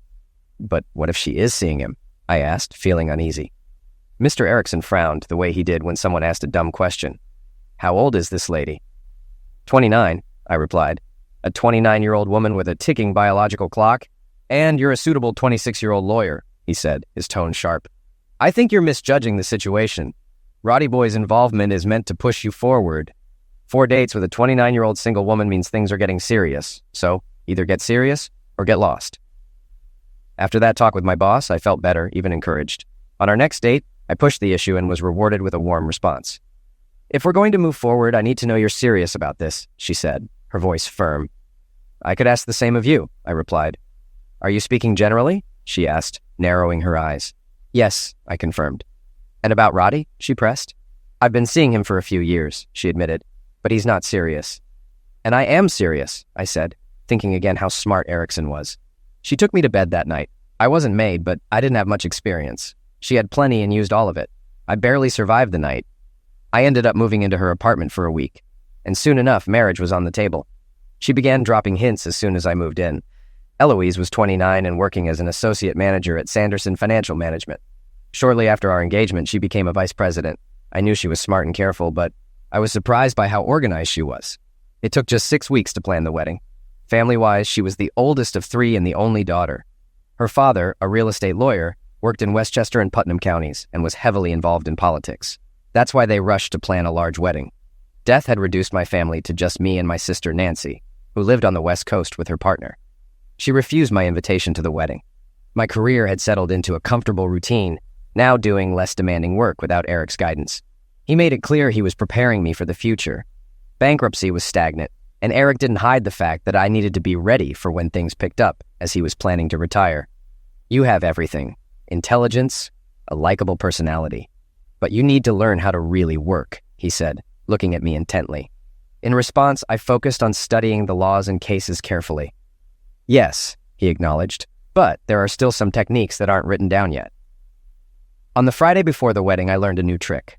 Eloise and her mother had picked Labor Day for the wedding. I hadn't quite understood that this early date meant we'd have the weekend to get ready, and we could fly to the Caribbean for our honeymoon, courtesy of her parents, the Tuesday after the wedding.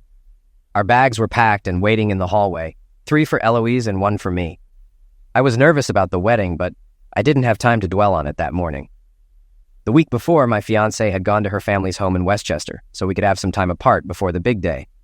"This will make the honeymoon sweeter and keep my wedding jitters from scaring you off," she joked.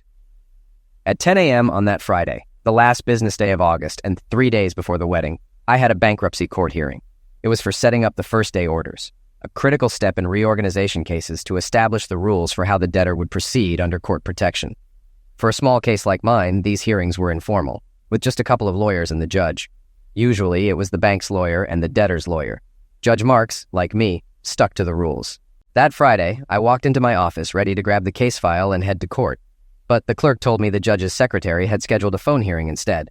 When I arrived, I was immediately nervous. The judge's clerk connected everyone, and Judge Marks asked, "So, Amanda, what's your issue with this ruling?" Amanda was the bank's lawyer. She was sharp and knew the law well. Her arguments were direct and hit all the weak spots in my case. Amanda was a talented lawyer, but not particularly attractive. Her nickname was Sugar, though it made no sense. She was short, under 5 feet, and heavyset, especially below the waist, though I always thought she had a nice face. After Amanda finished, I tried to speak, but the judge cut me off. "The order is issued. My secretary will fax it to all parties," he said. Once the call ended, I asked Amanda what had just happened. She laughed and said, "Judge Marks got tickets from my firm for the last days of the Saratoga races. He needs to be north of Albany by 1 p.m. He couldn't waste time talking to us today. So for appearances, he ruled against me in a case that doesn't matter. But next time, I'll get you," she said, still laughing. "It's not how I like to win," I complained.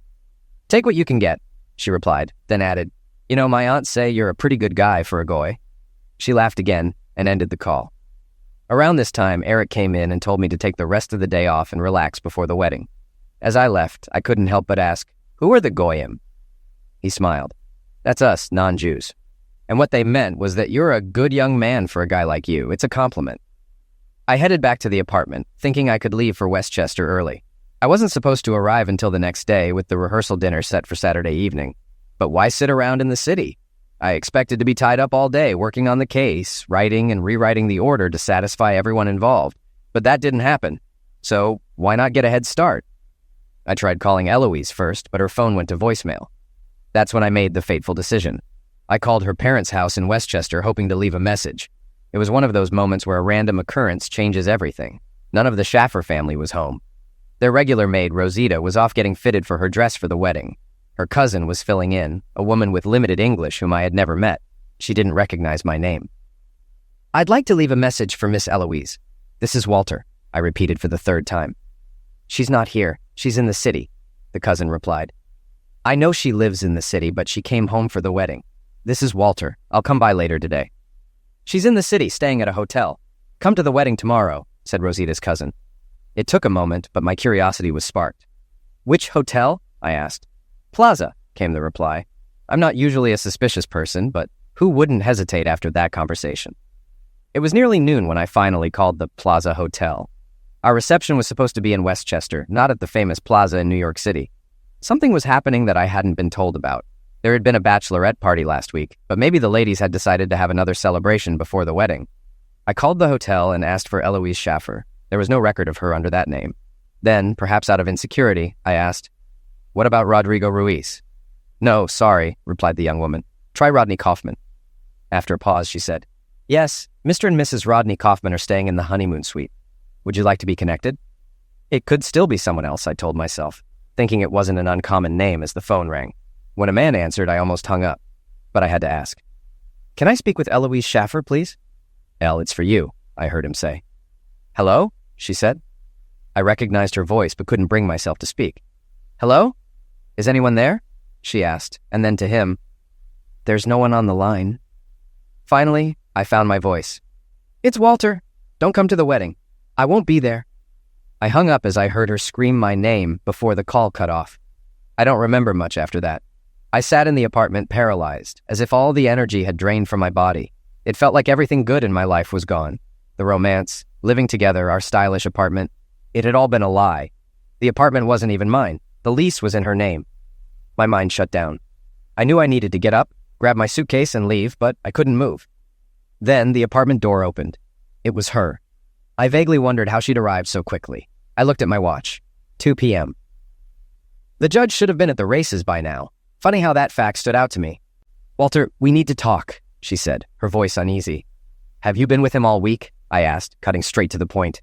She stood in the living room, avoiding eye contact. "We just said goodbye," she replied quietly. "So it didn't end before now?" I pressed. "Walter, stop it. You know I love you," she insisted, frustration creeping into her tone. "How do I know that?" I challenged. "I'll never see him again. We've broken up," she said, her voice firm. "Why?" I demanded. She hesitated. "I've been with him for 7 years, almost since the day I moved to the city." "No, why end it now?" I asked again, the question hanging in the air. "Because I'm marrying you on Monday," she said softly. "No, you're not," I replied coldly. "Walter, be reasonable. Everything's arranged. Over 300 guests are coming," she pleaded. I didn't respond. There was no point. I stood up, walked past her, my mind made up. "Where are you going? We need to work this out," she cried, her voice breaking. I grabbed my suitcase and left. She followed me, shouting for me to stop, but eventually she gave up. I wandered aimlessly for hours, vaguely aware I was heading toward the bridge. As night fell, I was exhausted. I crossed Court Street near City Hall and found a small bar. It was packed for a Friday night, but I found a dark corner to hide in. "Hey," a voice said. I looked up to see Sugar Moskowitz with a drink in each hand. She set one in front of me. "You looked like you could use this," she said. "Thanks," I mumbled, taking a sip of the strong drink. "It's called a stinger," she explained, then added, "As you can see, I'm not very religious." "Religious?" I asked, confused. She smiled, a beautiful smile, and explained it was a joke about being in a bar on a Friday night with non-Jews. "And what's with the suitcase? What should I tell my mother?" she teased. I looked down and suddenly remembered the suitcase by my side.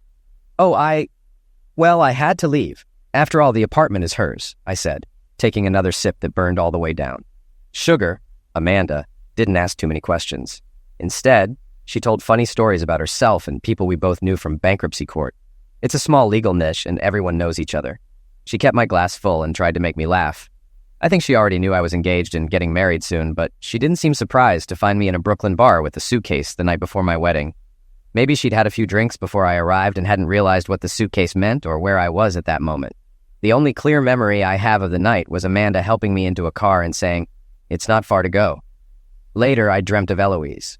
In the dream, she pinned me to the bed, enjoying herself much more than usual. I urgently needed to use the bathroom, but when I got out of bed, I realized I had no idea where I was. The apartment had changed. For a moment, I was completely disoriented. Then it hit me with sharp, painful clarity. I'd left Eloise in her apartment, but where was I now? My head throbbed, and my brain felt stuffed with cotton. I could hardly remember the night before. I remembered going into the bar on Court Street. Then, a friend had joined me. For a moment, I couldn't recall who it was. And then it came back. Amanda? Sugar? What had she been doing there? And why was I here, unclothed in an unfamiliar bed? I was in a small room, just large enough for a double bed. There was no other furniture. The bed was up against a window that stretched from the middle of the wall to the ceiling. I was alone, but there were signs someone else had slept there too. There wasn't even a closet, and my clothes were nowhere in sight. It felt like the room was an oversized closet that just happened to have a bed in it. But there was a door, even though it couldn't open fully because the bed blocked it. I looked out and saw a larger room. One side had a window, and I could see the sidewalk outside. I was in what's known around here as an English basement, a floor partly below ground, with windows starting just below sidewalk level. The space had been converted into a small apartment, or, as I later learned, 2 apartments, the one I was in, and a smaller one at the back. The main room was divided by a counter into a kitchen and dining area. The bay window section functioned as a living room, with 2 small chairs and a window seat. Seeing no one around, I crawled out in search of the bathroom and my clothes. There was a door at the far side of the room, and just as I got there, it opened. Amanda stepped out, wearing a robe and drying her wet hair with a towel. "Oh, you're up," she said, noticing me just in time. "It must be nearly noon." I instinctively covered my groin with my hands, which made her giggle. "It's too late for modesty," she teased. "I saw everything last night." Embarrassed, I rushed past her, guessing that the room she'd come from was the bathroom. I was right, and after closing the door behind me, I relieved myself. The bathroom was small, just a shower stall and no bathtub. So I decided to take a quick shower before figuring out what had happened to my clothes and suitcase. The shower was cramped, but the hot water felt great on my hungover body. Feeling refreshed, I looked around for a towel but couldn't find one. Still wet and unclothed, I had no choice but to confront Amanda. I opened the bathroom door and stepped out, only to realize we weren't alone. A young, dark-haired woman was sitting at the table, grinning widely at me. Amanda was in the small kitchen area, busy with cups and a coffee pot. "How do you take your coffee?" Amanda asked, completely casual, as if I wasn't standing there unclothed. I jumped back behind the bathroom door and called out, "Can I get some clothes or at least a towel?" Both women burst into laughter. Amanda paused long enough to say, "The towels are in the closet, along with your suitcase and the clothes you tore off last night." Peeking out from behind the door, I asked, "Where's the closet?" Still laughing, Amanda pointed the coffee pot at a set of barred doors near the back of the room, behind the desk and in front of what must have been the apartment's main door. "I'd bring them to you, but as you can see, I'm busy," Amanda said. The other woman didn't move either, so I had no choice but to run to the closet. When I opened the doors, I found my clothes neatly hung inside. My suit and shirt were hanging up, and my underwear was resting on top of my suitcase. I quickly grabbed my underwear and pulled it on, followed by my shirt, all the while hearing the women giggling behind me. "Walter, by the way, this is my sister Sonia," Amanda said. "Hello, Mr. Stillman," Sonia greeted me. "Hi," I replied as I opened my suitcase to grab my jeans. "You don't need to get dressed on my account," Sonia said. "I may be the younger sister, but I'm already married with 3 kids. Unclothed men don't shock me." Both women laughed as I pulled on my jeans. "Come have some coffee," Amanda invited. Sonia brought Bailey's. "In a minute," I said, still dressing. "You didn't mention he was so shy," Sonia whispered loudly to Amanda. "I didn't know," Amanda replied, also in a loud whisper. "We barely know each other." "You're a free woman, Amanda," Sonia giggled. Once I was dressed, I sat down at the small table, craving coffee. "I like mine black, no sugar," I said. Sonia giggled again and whispered to her sister, "I think he got his sugar last night." They both burst out laughing. My head was pounding, but Amanda handed me a cup of strong coffee. Just as I was about to take a sip, Sonia's phone rang. She pulled it from a large leather bag on the floor. "Oh, hi," Sonia said into the phone. She paused, then whispered, "Aunt Hester, of course I remembered. I'm with Amanda, but she has company, and I haven't mentioned it yet." There was a longer pause, and Sonia grinned. "No, it's a man," she said, looking over at Amanda, who was gesturing for her to stop. Sonia continued, "Yes, he's handsome, but a bit shy. No, he's not Jewish. I'm sure. Trust me, I got a good look when he came out of the shower."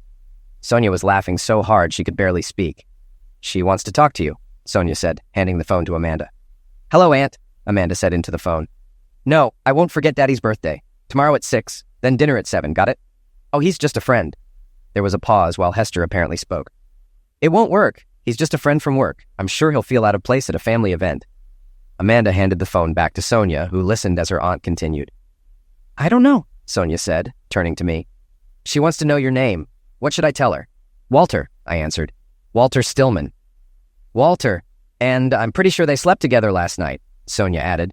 "Amanda!" Amanda yelled, but Sonia calmly replied, "Aunt Sophie's on the line now, and they want to meet him." "No, oh sweetheart, no," Amanda screamed in protest. Then Sonia handed the phone to me, saying, "My Aunt Sophie wants to speak with you." I took the phone and put it to my ear. "Hello, Walter. I'm Amanda's Aunt Sophie, and my sister Hester and I are hosting a party for our brother Leonard's birthday. Amanda and Sonia's father. We'd love for you to join us with Amanda. Could you do that? It would mean a lot to the family." "I'm not sure. I don't want to intrude," I said, trying to politely decline. "I'll leave it up to Amanda." I handed the phone back to Amanda, who spent the next 10 minutes arguing with her aunts while Sonia grinned mischievously. Both aunts took turns debating with their niece until Amanda finally gave in. "Fine, I'll bring him," Amanda sighed before hanging up. "Sugar, sugar, sugar," she muttered. "She does that, you know," Sonia said. "Does what?" I asked, confused. "Replaces curse words with sugar, as if we don't know what she really means." Sonia smiled, standing up. "Well, my work here is done. Time to go rescue my husband before the kids drive him nuts." Once Sonia left, Amanda turned to me.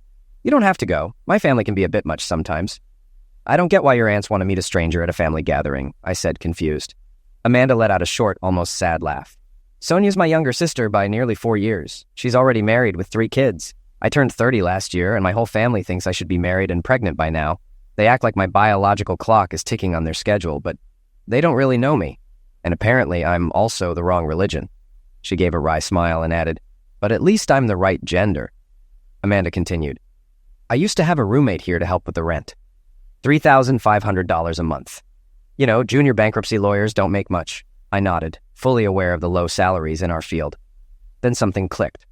There's only one bed, I said, thinking aloud. Was your roommate a woman? Yes, Amanda replied, catching on to my question. But don't jump to conclusions. I'm not completely straight, but for me to have sex with a woman, I need to be a little drunk. Jessie, my former roommate, felt differently. She wanted a relationship I couldn't give her. So here I am, mostly straight, a Jewish spinster. I processed what she said as I munched on a Bailey, a flat roll with a dented center, often topped with onion flakes like a bagel, but not quite. Finally, I asked the question that had been bothering me since last night. Did we? Amanda burst into laughter. Yes, we slept together. Although I wasn't thrilled when you called me Eloise. Sorry, I mumbled, feeling my face flush. Don't be a prude, we were both a little drunk, she said, grinning. Was I asked, embarrassed.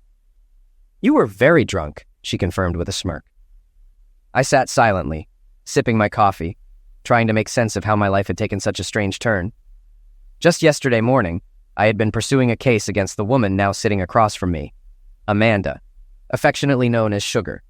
Yesterday, I had been looking forward to marrying Eloise. Now I had lost Eloise and was discussing last night's events with Amanda.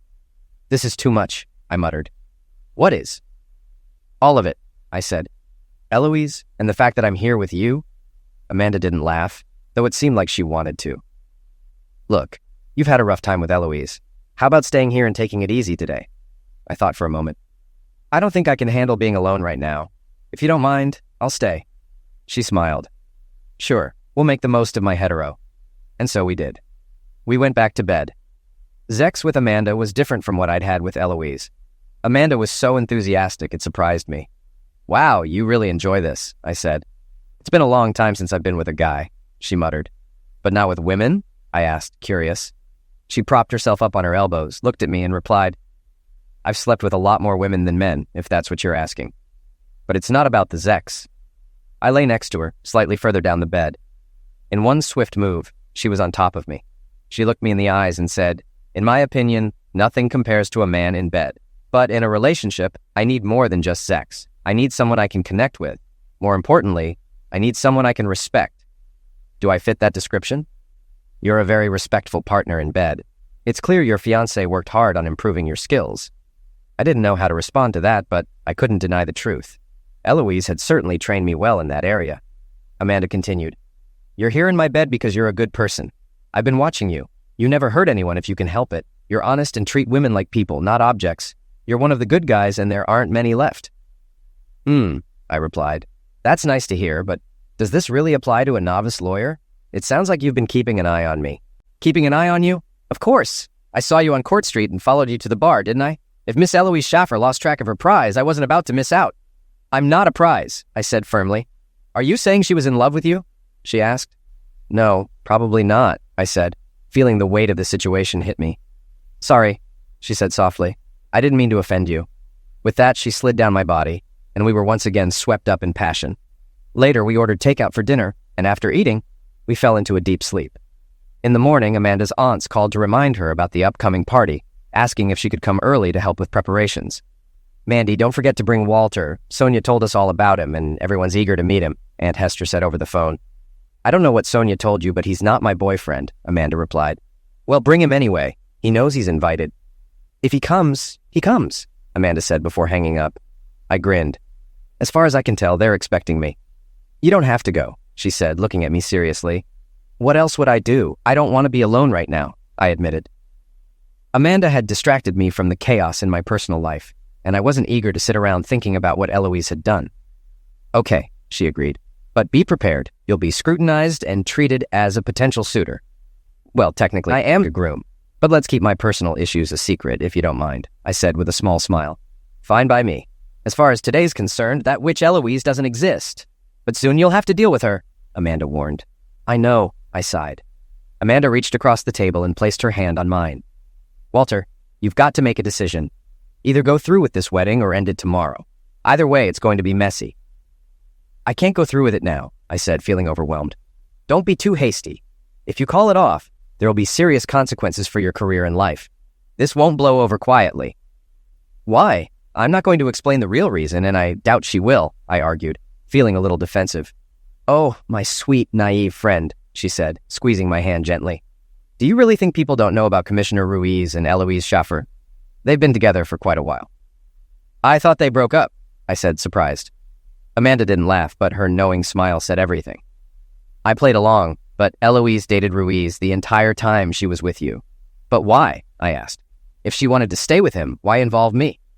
He's planning to run for governor next year, Amanda said. Your engagement to Eloise was supposed to end the affair, and you were the perfect solution. A young, decent, professional, straight guy. The kind of man every straight woman in New York is looking for. A straight woman? I asked, raising an eyebrow. Yeah, someone who identifies with the gender they were born with, like Eloise. She needed a partner to quiet the rumors about her affair with an older married politician. She played you like a fiddle, as you New Yorkers like to say. I frowned. Oh, don't feel sorry for yourself. Maybe she was just saying goodbye like she claimed a week before your wedding. Would you have preferred she did it after? I'd prefer if she didn't do it at all. In fact, I insist, I said firmly. Amanda gave a small shrug. Well, you got your revenge with me. You could still head to Westchester and marry her. That's not happening, I replied sharply. Hey, pull yourself together before you do anything drastic, she warned. If you don't show up at the church tomorrow, people will ask questions. Let them, I said, not caring about the consequences. Amanda leaned in, her tone serious. Okay, listen. A scandal won't help anyone. You're a junior lawyer in the bankruptcy department, and Commissioner Ruiz is a big deal. You make waves and his boat might rock, but yours will sink. Are you saying I'll lose my job? I asked, suddenly more concerned. No, Amanda said with a grim look. I'm saying you'll lose your career. No one will hire you. I paused to consider, then said, Amanda, I may just be a simple guy from Iowa, but when Eloise accepted my proposal, she made a commitment. She didn't keep hers, so you can't expect me to keep mine. Amanda shook her head. Finally, she said, Come on, you stubborn corn farmer, get dressed. I'm taking you to meet my family. It's not every day they get to meet a real live Presbyterian.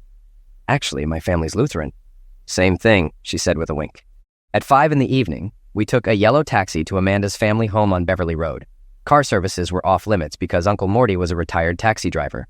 Morty now lived on his welfare with his 2 sisters, Hester and Sophie, in the house they had inherited from their parents. Morty had been married, but his wife ran off with a shoe salesman 30 years ago, a subject that was never discussed. Aunt Sophie's husband died in Vietnam, and Hester never married.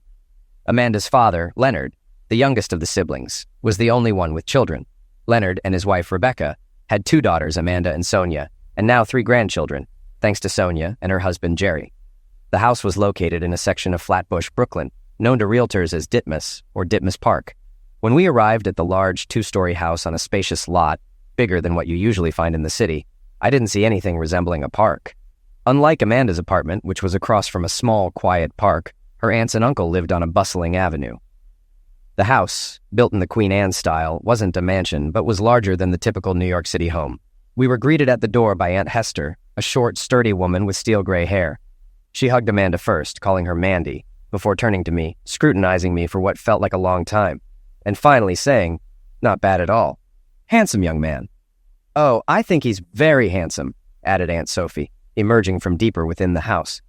Sophie was tall and dark-haired, a sharp contrast to her sister. After Sophie hugged Amanda, the aunts led us into the kitchen, where dinner was being prepared. A large cake sat on the table, and the kitchen was filled with the aroma of roasting meats and the sweet scent of vanilla. Will you peel the potatoes, Mandy? Sophie asked, handing Amanda a potato peeler and a colander of freshly washed potatoes. I'll take your man to help set the table, Hester said, grabbing my hand and guiding me through the swinging door into the wood-paneled dining room. The dining room was a long, wide rectangle with a burgundy carpet covering the parquet floor. Dark oak panels stretched halfway up the walls, above which wallpaper adorned with roses drew the eye upward. The ceiling was an intricate design of mahogany and oak, and a modest chandelier hung from a carved mahogany medallion. Hester led me to the china cabinets along the far wall, which were filled with various sets of porcelain. She pointed to a cabinet and said, We'll use these plates today. Smiling at me, she added, It's not easy being Jewish, you know, with all these different sets of dishes. I vaguely understood that there were separate sets for meat and dairy. She handed me a stack of plates, and we began setting the massive table, which had clawed legs and was covered with a pristine white linen tablecloth.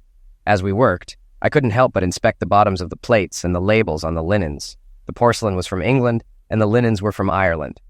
The real deal, I thought, just like the people who lived here. While Hester set the table, she engaged me in casual conversation, asking questions that seemed harmless, but were probably intended to get to know me better. Before long, she knew almost everything about me, except, of course, the details of my failed engagement. When we placed the last silver fork on the table, she remarked casually, "It doesn't hurt much, you know. Just a tiny piece. Most kids don't even cry." I didn't understand what she meant, but before I could ask, we heard commotion in the hallway. A strong female voice called out, "I'm here and I brought the birthday boy."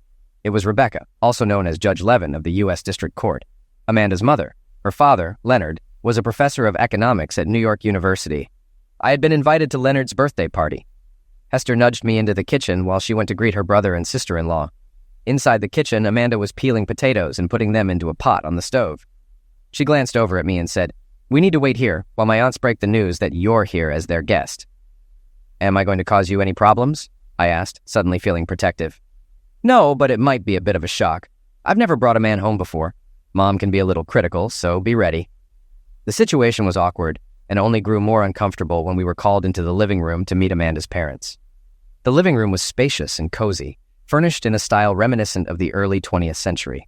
It had the potential to feel peaceful, but I could sense tension building. As we entered, Amanda pulled a small box from the light jacket she had hung in the hallway earlier. It was clearly wrapped as a birthday present. There was an awkward silence when we walked in. Amanda's father, Leonard, broke the tension with a smile and a joke. "Is this young man my birthday present, Mandy?" he asked. "No, Dad," Amanda replied softly. "I brought you this." She handed him the gift, still gripping my hand tightly, which I now realized she had been doing for some time. "Well," her father said, "I was hoping for a son-in-law, but I'm sure I'll like this too." He smiled at his daughter as he unwrapped the gift, revealing a well-worn baseball. His smile widened, though the others seemed confused. Leonard explained, "This is a game ball signed by the Mets." He stood up to hug Amanda, whispering in her ear, "Still, I'd prefer a son-in-law." Amanda whispered something back, but I couldn't hear. Her father chuckled, but when I glanced at her mother, she was glaring at me. At that moment, Sonia arrived with her husband and 3 children, who quickly stole the spotlight as they rushed into the living room. "Oh, good, you made it," Sonia said, giving me a brief hug before introducing me to her husband, Jerry, a tall, skinny guy who looked like he could be knocked over by a strong breeze. "This is Amanda's new love," Sonia added, grinning. "At least she got the gender right this time." Jerry shook my hand, adding, "Don't mind Sonia, she just loves teasing her older sister." Soon the conversation shifted to the kids' latest antics and the gifts they'd brought for their grandfather.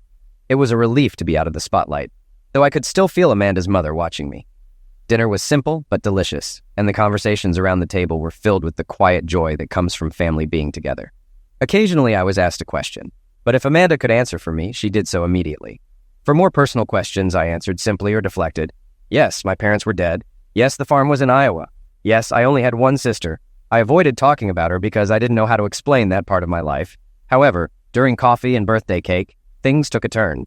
Judge Levin, Amanda's mother, had been watching me closely, and when the children were occupied with their cake, she pounced.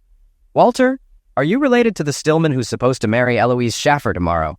I hesitated, but spoke before Amanda could jump in with the sharp response I anticipated. "Yes and no," I said. "I was supposed to marry Eloise, but it's over. And before you ask, your daughter had nothing to do with it." "Is that true?" Amanda's mother asked, turning to her daughter. "Yes," Amanda answered. "Really?" Amanda's mother pressed. "Yes, it's true if that's what you're concerned about," Amanda replied, her hostility evident. "Honestly, I didn't want to bring Walter here, but he was invited, and he was kind enough to come." I could tell her mother wanted to say more, but Leonard interrupted, silencing his wife. "Rebecca, enough," he said. Clearly, the young man found out about Mr. Kaufman. I've been observing Walter all evening, and he doesn't seem like the type to tolerate that. His words seemed to hit like a splash of cold water, leaving the judge speechless. As he glanced around the table, it was clear that while Amanda's parents understood the situation, the rest of the family did not. Amanda spoke up. "I've admired Walter from a distance for some time.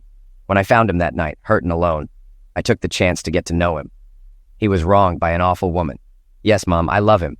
He's too good not to love." With that, Amanda walked around the table and hugged me from behind. "Good job, my niece," Uncle Morty chimed in, bringing the conversation about Amanda and me to a close. I don't remember much after that, except that there was a general sense of contentment at the table. As we left in the yellow taxi, I turned to Amanda. "Are you serious?" I asked. "What?" she replied, trying to avoid the question. "When you said you loved me, were you serious?" The taxi seemed to grow quiet. Amanda slowly raised her head and said, "Yes, I love you." When I first saw you months ago, I wanted you. But now it's more than just attraction. I love you, Walter Stillman. 30 minutes later, I was arrested. Eloise had apparently stayed in our apartment all Friday evening, waiting for me to come back. Where did she think I could have gone? But when I hadn't returned by the next morning, she grew desperate. With the wedding set for Monday, she panicked, fearing I wouldn't show. In her distress, she called the one person she thought had more to lose than she did, Rodrigo Ruiz, or as I now knew him, Rodney Kaufman. He immediately launched a police search. It took them a day to interview all the bartenders on Court Street, eventually learning I had left the Shadow Lady bar with a short brunette. Since Amanda and I had taken a taxi 12 blocks to her Cobble Hill apartment, the police started questioning all the cab drivers in the area that night. By late Sunday, they tracked down the taxi that had dropped us at the corner of Clinton and Congress. From there, they identified the basement apartment belonging to Amanda Moskowitz, the woman who fit the description of my companion. When the police visited Amanda's apartment on Friday night, they found it dark and empty. Undeterred, they posted a couple of patrol cars to wait for our return. That eager group of officers was waiting when Amanda and I finally got back. Despite Amanda's protests, they quickly took me away. At midnight, I found myself in a small, grim room badly in need of cleaning and a fresh coat of paint. They sat me down at a table and cuffed me. No one told me what I'd been accused of. After a few minutes, the door opened, and in walked Eloise, looking as beautiful as ever. "So, this is your doing?" I asked, my voice filled with anger and disappointment. She looked a bit dazed, standing across the table. There were 2 chairs on her side, but she didn't sit. "Walter, please understand, when you didn't come home, I was worried something had happened to you." "So, you had me arrested? For what?" "You're not under arrest," said a tall, very handsome man who entered quietly behind her. He moved toward Eloise, and I instantly recognized him, Rodney Kaufman, or Rodrigo Ruiz. He was more than 20 years older than me, and while he did his best to hide it, the signs of aging were there. "Rodrigo Ruiz," I said, my voice dripping with venom. "Please, call me Rod," he replied smoothly. "I hope we can be friends." "For you, it's still Mr. Stillman," I responded coldly. "And I have no desire to be friends." Rod sighed. "That's unfortunate because I think you could benefit from my friendship right now." I lifted my handcuffed wrists slightly, causing the chains to rattle. "You can keep me here, but not for long," I said, trying to sound more confident than I felt. Rod smiled faintly. "I only hope it's long enough for you to hear what Eloise has to say." Eloise, who had remained silent, finally spoke. "Walter, you've misunderstood. Rod and I are just friends now. Whatever we had is over. If you'd stayed on Friday night, I would have told you everything. We have a saying in Iowa. I may have been born at night, but it wasn't last night. I found you in his hotel room." Eloise started, but Rod interrupted her smoothly. "Regardless, the 2 of you are set to be married today, and it's in everyone's best interest to proceed with it. Sorry, but I refuse to marry this traitor," I said. Eloise let out a small cry, but Rod just smiled and said, Language, let's keep things civil. Would you rather I call her a promiscuous? Because that's what she is." I could tell my words stung him, though he kept smiling. Eloise turned away, tears streaming down her face. Rod remained calm. "Such an attitude will only lead to trouble. You're being foolish. Eloise is a wonderful woman who would make an excellent wife. If you don't go through with the wedding, there will be a major scandal. Reporters are expected. This is a high-profile event. Eloise's reputation will be destroyed, and mine as well, because the truth will get out. People love gossip, and this would be perfect for them. You have a promising career ahead of you at a prestigious firm. But if you don't marry Eloise today, that career will vanish. No one will hire you after this," he warned. I smiled back. I wouldn't marry her for a senior partner position, let alone stay on as a junior lawyer in bankruptcy. Rod sighed again. "I told you he wouldn't listen," Eloise muttered through her tears. Rod continued in a smooth, measured tone. "Okay, Mr. Stillman, how much will it take to make Eloise Mrs. Stillman?" "You don't have enough money," I replied. Rod didn't blink. "It doesn't have to be forever. A year or 2, then a quiet divorce." "And what will people say when we divorce?" I asked. He stayed calm, clearly a seasoned negotiator. "The situation at the time of the divorce will be my problem. Name your price for marrying her for 2 years." "How long has she been pregnant?" I asked, finally piecing it all together. Eloise turned toward me, her voice cold and bitter. "The child could be yours." "Maybe," I said. "But I'll wait for the DNA test." Rodney remained unfazed. "How much?" "No amount in the world," I said, nearly spitting the words at him. Our conversation was interrupted by a short, bald man in his 60s, followed by 2 officers. "Hello, Rod. Miss Schaffer. You must be Walter Stillman," he said, placing a hand on my shoulder. "I'm your lawyer, Cy Lebowitz. Here's a copy of the writ of habeas corpus I just filed," he added, handing a paper to Rod. "You're a bit late, Cy," Rod said, his tone slightly irritated. Things were moving slowly. Sai replied calmly. Rod tried to regain control, threatening to seek a forced commitment, but Sai dismissed the threat, pointing out the warrant was invalid since it wasn't filed by my sister, my only living relative. Realizing he had lost, Rod backed off with a shrug. Sai then took me out, where Amanda was waiting.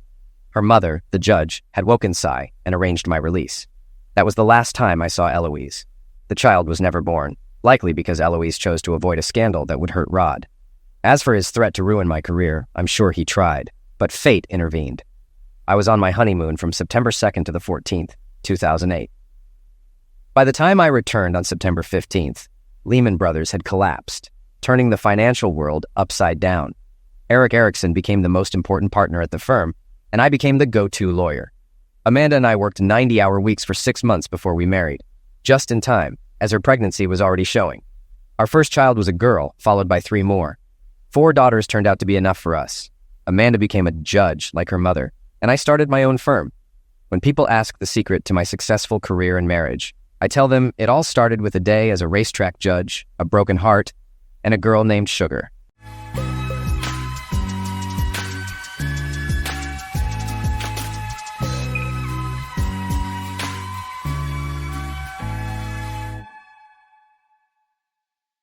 Welcome to Lost Relation Chronicles. I'm currently navigating an incredibly challenging and emotionally tumultuous situation, one that I never thought I'd have to face. It all began against the backdrop of what seemed like a successful and fulfilling life.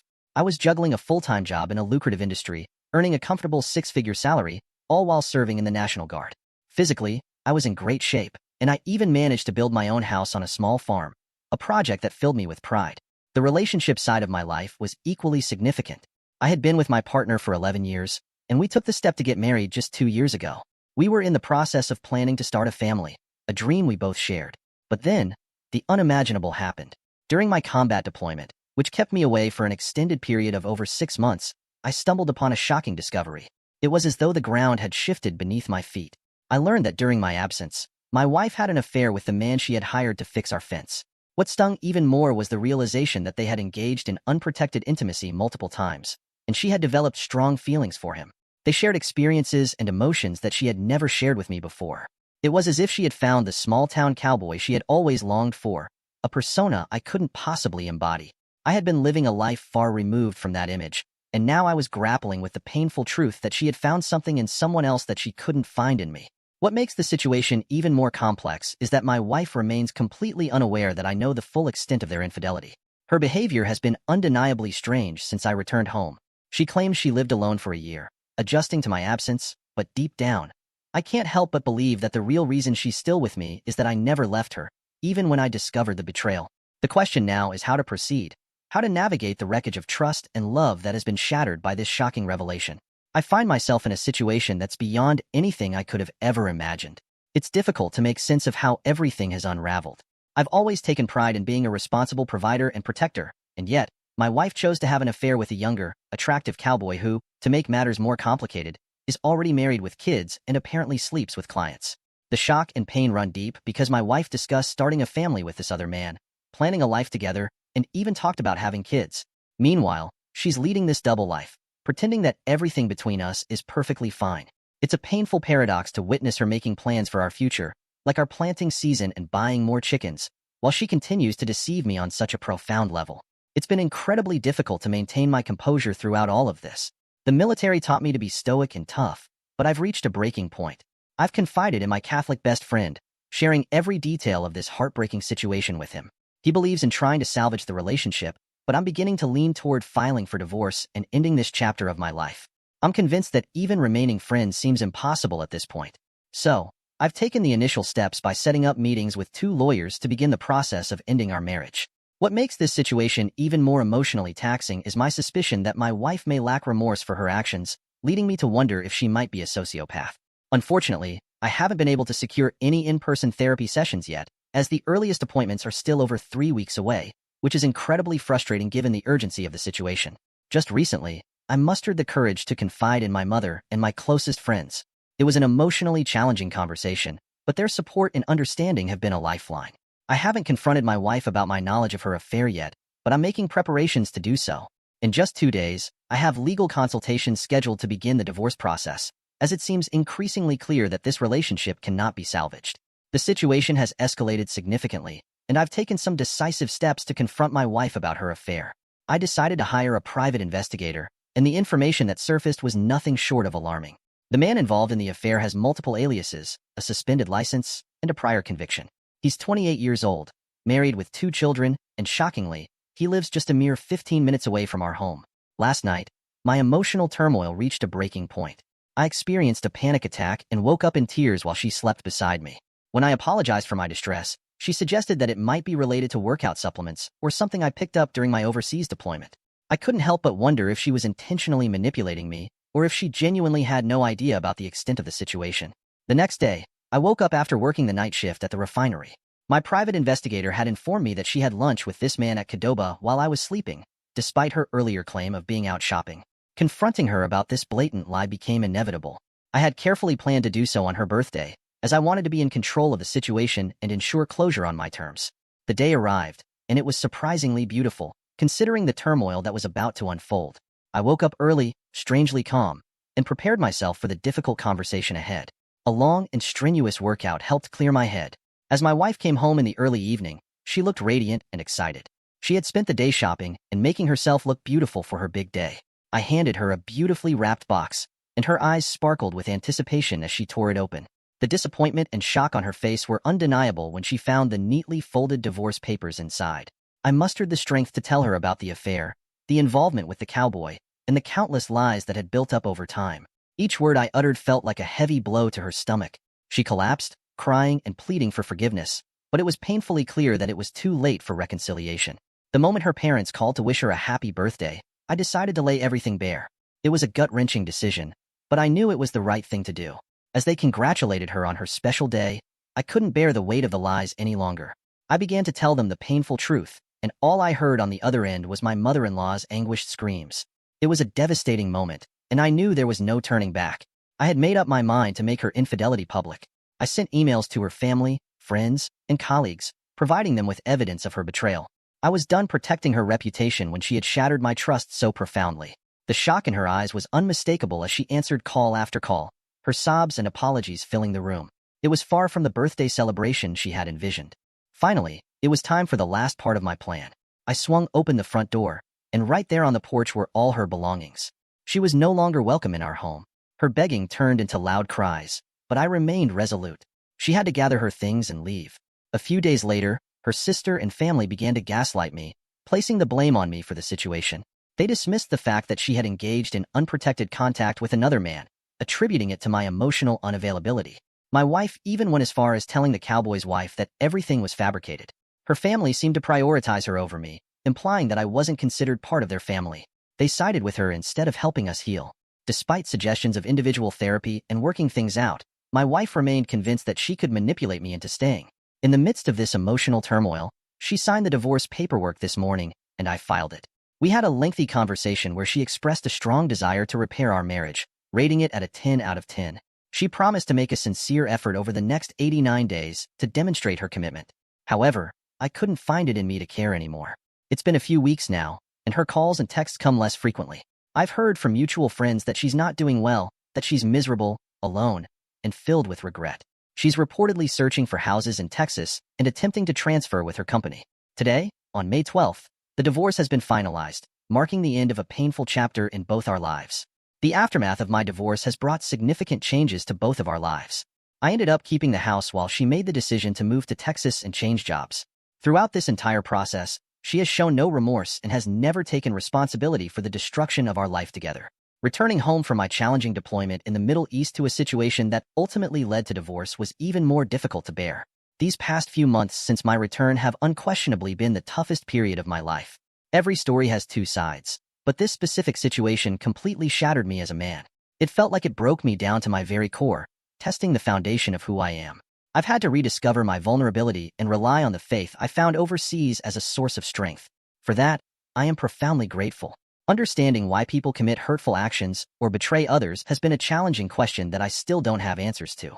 However, I've come to believe that everything happens for a purpose, even if that purpose was to show me that building a family and life with a specific person wasn't the intended path for me. My faith, the unwavering support of my closest friends from the academy, my friends and family back home. And the constant check-ins from the men and women I deployed with have been my lifelines during these dark moments. To those who consistently called and texted me during my darkest hours, I want to express my heartfelt gratitude. Your support meant the world to me. Now, it's time for a new chapter, a fresh beginning with someone who genuinely desires to create those stories alongside me. This experience has reshaped my perspective on life and relationships, and I'm hopeful for what the future holds.